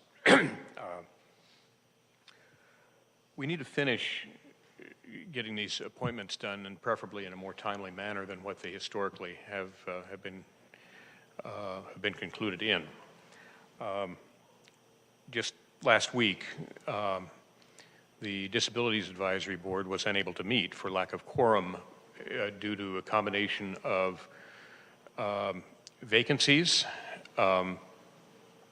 one illness that could not get out in the rain, and another person in an electric wheelchair who could not get out in the rain, and then inadvertently another vacancy that was created, which would have left us with only 3 persons able to act on a recommendation that council itself had requested.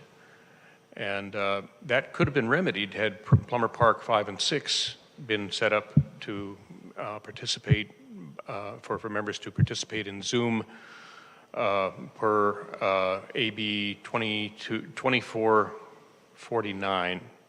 I believe I have the number right. And right now we can't even do that, let alone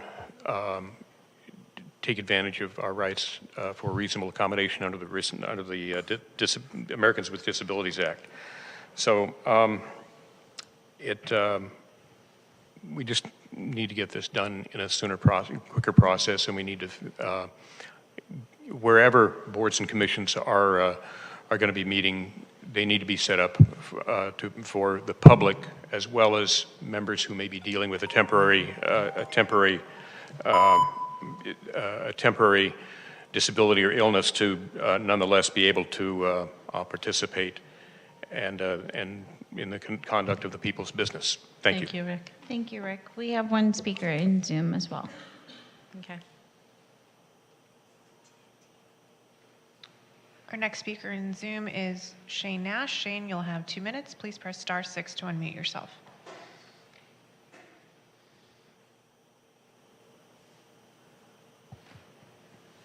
Shane, please press *6 to unmute yourself.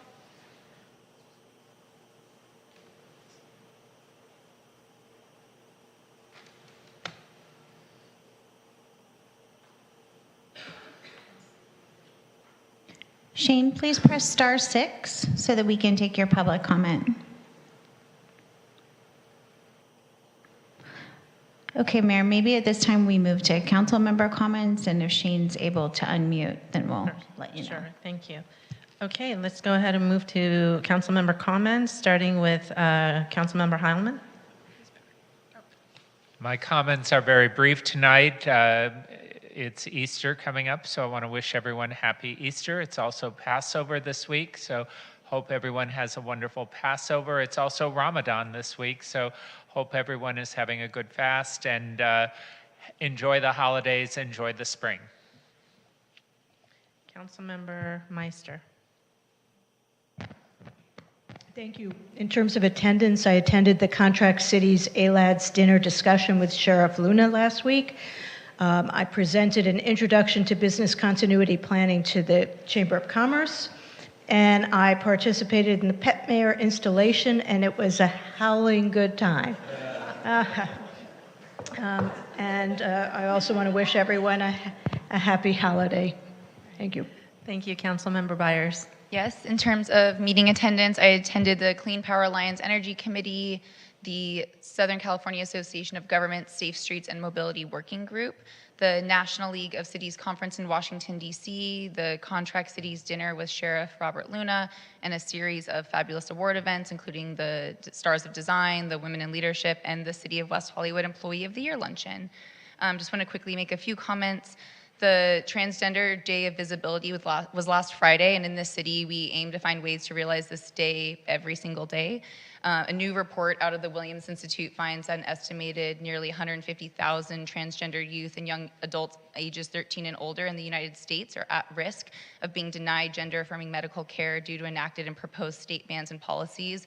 And as these policies paving the pathway to total erasure for trans community across the country are entertained and implemented, we must stand fiercely united in solidarity to push back against these attacks. The historical context study showed how important our history of solidarity is and how strong we are when we work to push back against discriminatory policies, and how even to this day in our own 1.9 square miles, there is still much work to be done in our own community with regards to housing, workforce, and healthcare discrimination. Just to wrap up this note, I wanted to add that this past week, some of us paid a visit to Congressman Schiff's office, who was very proud to take a photo with us in front of the trans and LGBTQ pride flag, which feels like a very low benchmark for solidarity, but given the fact that he's in Congress with some of the folks he's in Congress with, I felt very grateful. And beyond photos, he's introduced the privacy and education legislation to prohibit the data collection of students' menstrual cycles, yet another heinous overreach of the conservative wing. And I just want to appreciate his leadership in these ways as a reminder of the work that we must be doing at every single level of government to defend and protect the trans community. I want to also give a recognition that April is many months, but it's also the Arts, Culture, and Creativity Month in California. In 2009, the Californians for the Arts successfully campaigned for the state to recognize and celebrate arts by declaring April as Arts, Culture, and Creativity Month through a concurrent resolution passed in the state Senate. In 2021, an additional resolution was declared to recognize artists as second responders. I love that value. I think our community embodies that very well. The City of West Hollywood, also known as the Creative City, promotes the arts through a diverse portfolio of arts and cultural programs designed to engage and enrich the lives of residents and visitors. As a creative city, we continue to look for ways to increase community engagement. As you heard earlier tonight from the City Poet Laureate, the city has a Poet Laureate program which began in 2014 and is soon adding a Drag Laureate program to further enhance arts and cultural programming in West Hollywood. This month, in addition to National Poetry Month, I celebrate arts, culture, and creativity. As arts gives voice to our community, sparks individual creativity, fosters empathy and understanding, spurs civic engagement, and serves as a continual source of personal enrichment, inspiration, and growth. Finally, happy Easter, Passover, and Ramadan, and a very happy birthday to my mom, who'd be very upset if I didn't say that tonight. Thank you. Mayor Pro Tem. Thank you so much, Madam Mayor. I attended the Motherland film screening and discussion, the 100th anniversary event of the ERA, the Contract Cities Ledge Committee meeting, the Women in Leadership Awards, congrats to all the honorees, the Women's Advisory Board meeting to say thank you for their hard work. I love doing that. The National League of Cities event in DC, where I was in DC for 30 hours, which was a choice on my part. However, I flew because we were able to meet with Congressman Adam Schiff, and because the appropriations packages were due last week Friday at 6 p.m., I'm really proud to announce that the City of West Hollywood was selected as one of Adam Schiff's 15 submissions for the log cabin and the money that we're going there. So it doesn't say anything about LGBTQ, women, woke, anything you want to say that would trigger a friendly Republican, as the appropriations packages have been really restricted lately. But the log cabin is a very historic and very important place to our community. That was expressed by Councilmember Byers and myself to Congressman Schiff, who, if we remember, will keep up the good trend. Last year, myself and now Mayor Shine asked him for more money than he gave us. We'll take what he gave us for the CARES team, so we're hoping to continue on this great trend. So I'm really glad to see that, and hopefully we'll have more to report on that. I too attended the ALADS and Contract Cities dinner with Sheriff Luna, where he congratulated us on giving us multiple shout outs that whole day, especially with the recent rise in suicides among sheriff's deputies, for doing an event with our Public Safety Awards dinner to bring our community together. They specifically cited us.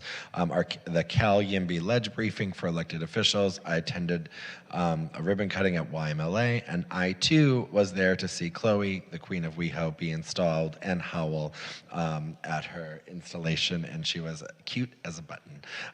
Additionally, I want to thank my colleagues for approvals of items 5B, the plaques, and 5C, the bee removal item that came to me through several residents, where we have to do all that we can to save the bees, and I want to thank the city attorney for working on this and helping with the direction, as well as the Community Educational Forum on psilocybin. I truly think that we're going to be dealing with mushrooms, whether we like it or not, at our dispensaries, and so I would like to get ahead of that, as the City of West Hollywood has always done. And additionally, I want to thank and congratulate Barbara Meltzer on being named Woman of the Year by Congressman Adam Schiff for Congressional District 30. She is a gem in our community, and I adore her very much, as I know many of my colleagues do. And then I would like to see if we could give direction to the city manager, the city attorney, Commissioner Watts and Ms. Blavis are right, regarding our Disabilities Advisory Board and accessibility and direction given by the council. I know that we're dealing with people coming back and we're trying to figure everything out. Sometimes it takes a little bit longer for us to make our at-larges. Some of them come to this meeting for months on end and pray one day we'll do the at-larges. Sometimes we like to not do it just to play. No, I'm joking. But see, some people are triggered in the audience as it is.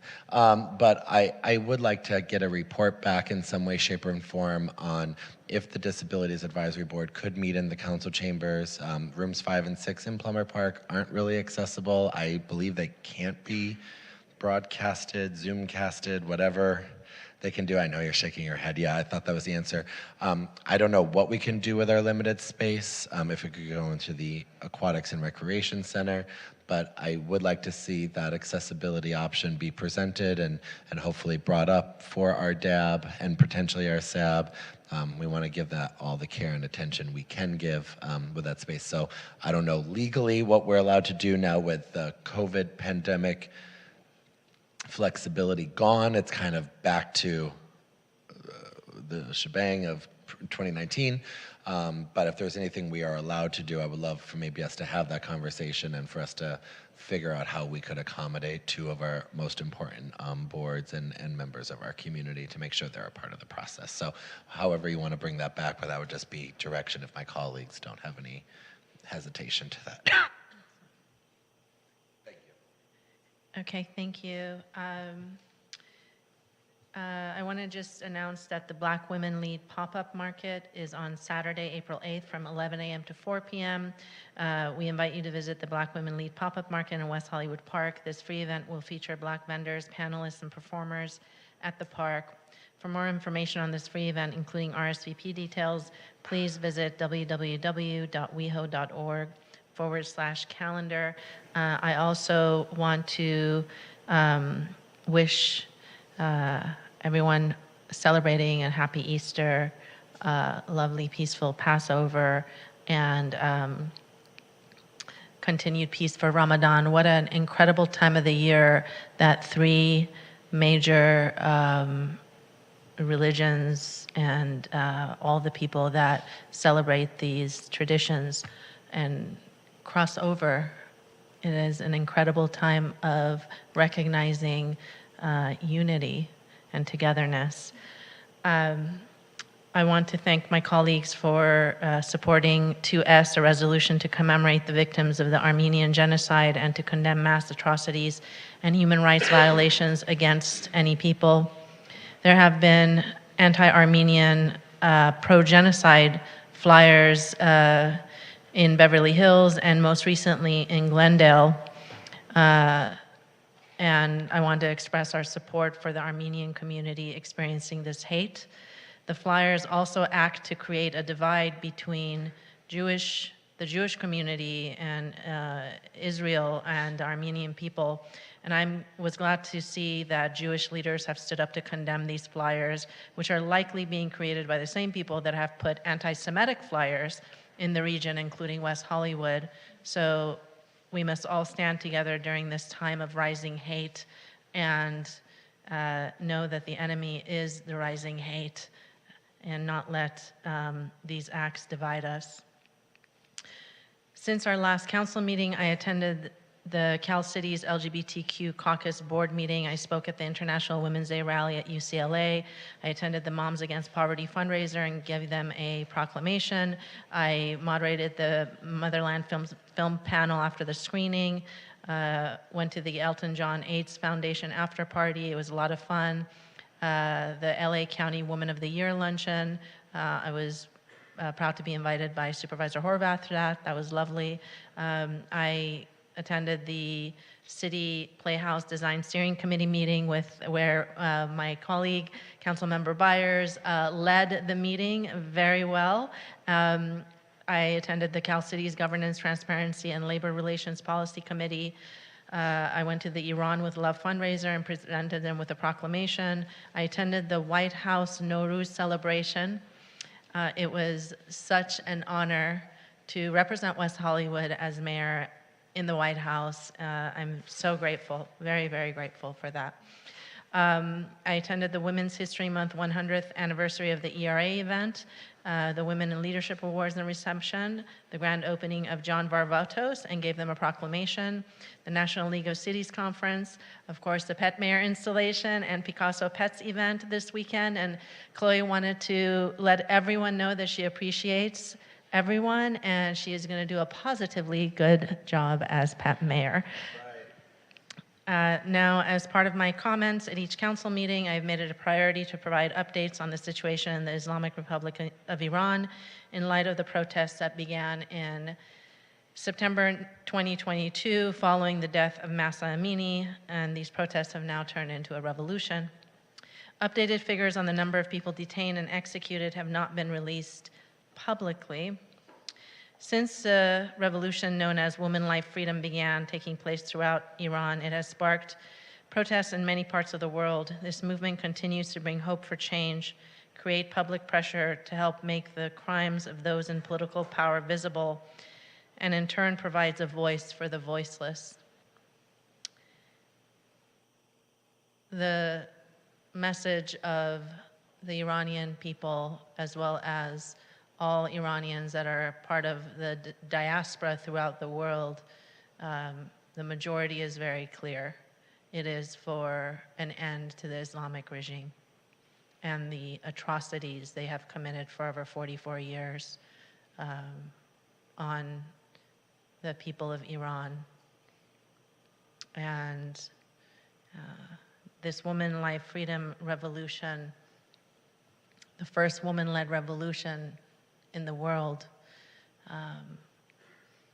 is very much connected to the rise in fascism and the breakdown of the intended breakdown of democracy by the far right in our country. So there is a connection there, and there's no coincidence that this is all happening at once. So please reach out to your Iranian American friends, as I have advocated at every single council meeting. Reach out to your local officials, assembly members, Congress people, to make sure that everyone is informed and doing as much as possible to put maximum pressure on Iran and other countries to do everything in their power to make sure that this Islamic regime is weakened. China, Russia, and Saudi Arabia and Iran coalescing together is a big threat to freedom everywhere and a big threat to America. And also, please make sure to continue to advocate for freedom and democracy in our home country of America so that we continue to stay the beacon of hope for the entire world. And with that said, I am looking at the time, and it is 9:39, and our meeting is adjourned to our next Mayor, I'm council. sorry. We still have the speaker on Zoom. Oh, okay, great. We got him back. So we're not going to adjourn yet? Apologies for So let's bring Shane on. Thank you. Shane, please press *6 to unmute yourself. 2 minutes. Thank you so much. Good evening, council members, Pro Tem Erickson and Mayor Shine. I just want to say thank you again for recognizing the transgender brother that we actually lost recently, and for Chaz Bono to make an event at Plummer Park. Please reach out to his Facebook to get that information covered. Unfortunately, tonight I am here to just address a certain issue that I've experienced, and I'll be as brief as I possibly can because I know everybody wants to go home. As a survivor of sexual assault, I know far too often the trauma that comes with having my personal and private life put on display for others to debate, while words like allegedly are used while my body still bears the physical damage inflicted by my attacker. And now to add insult to injury, my communications are being requested by a local blog owner in some attempt to create a narrative that doesn't exist. The language in this blog has been harmful and something no survivor should ever have to endure while trying to still heal from the injuries. The person this blog even worked with on the piece that called me out tonight called in and said that they are not being held from any board that this article alleges. It is beyond appalling to think that someone would request text messages between two rape survivors to create more content for their provocative blog as they self-identify without any sensitivity to the subject matter. This behavior is not only unethical but also dangerous, particularly given the current political climate and the fact that I'm a transgender survivor who already has experienced public calls for the eradication of my community. As someone who has suffered greatly publicly from speaking out, I am deeply disgusted by this behavior. Folks often talk about supporting small businesses, but we cannot turn a blind eye to the crimes that are happening within our city. I am pro-business despite the labels that are placed on me by others. This type of behavior is causing community and residents to feel unsafe, preventing them from enjoying the city to the fullest potential, especially with these false stories and narratives causing panic among residents. I am asking City Council to speak out against this behavior, especially particularly to rape survivors. Thank you so much for giving me the time tonight. Thank you.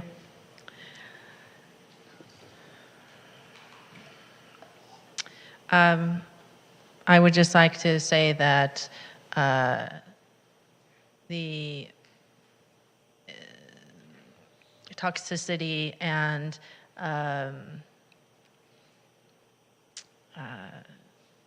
the toxicity of this blog and continued misinformation and attacks on community members and members of this council is creating real harm. And we've now had 2 sexual assault survivors call in this evening expressing the harm that they both have experienced. And we are a city and will always be a city that is for love, and most of our community, the majority of our community is for love and safety. And so per Shane's request, I am calling out this blog for its continued very Trumpian right-wing intentions and that have created a space for hate, and that's exactly what it is. And at the same time, it's important for everybody affected by this hate to remember that the City of West Hollywood and the council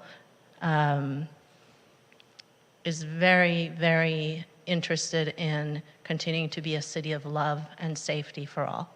And with that said, it is, I can't see now because I don't have my glasses on, 9:44, and we're going to adjourn this meeting to its next regular meeting, which is Monday, April 19th, 2023 at 6 p.m. at West Hollywood Park Public Meeting Room, Council Chambers. April 17th, yes.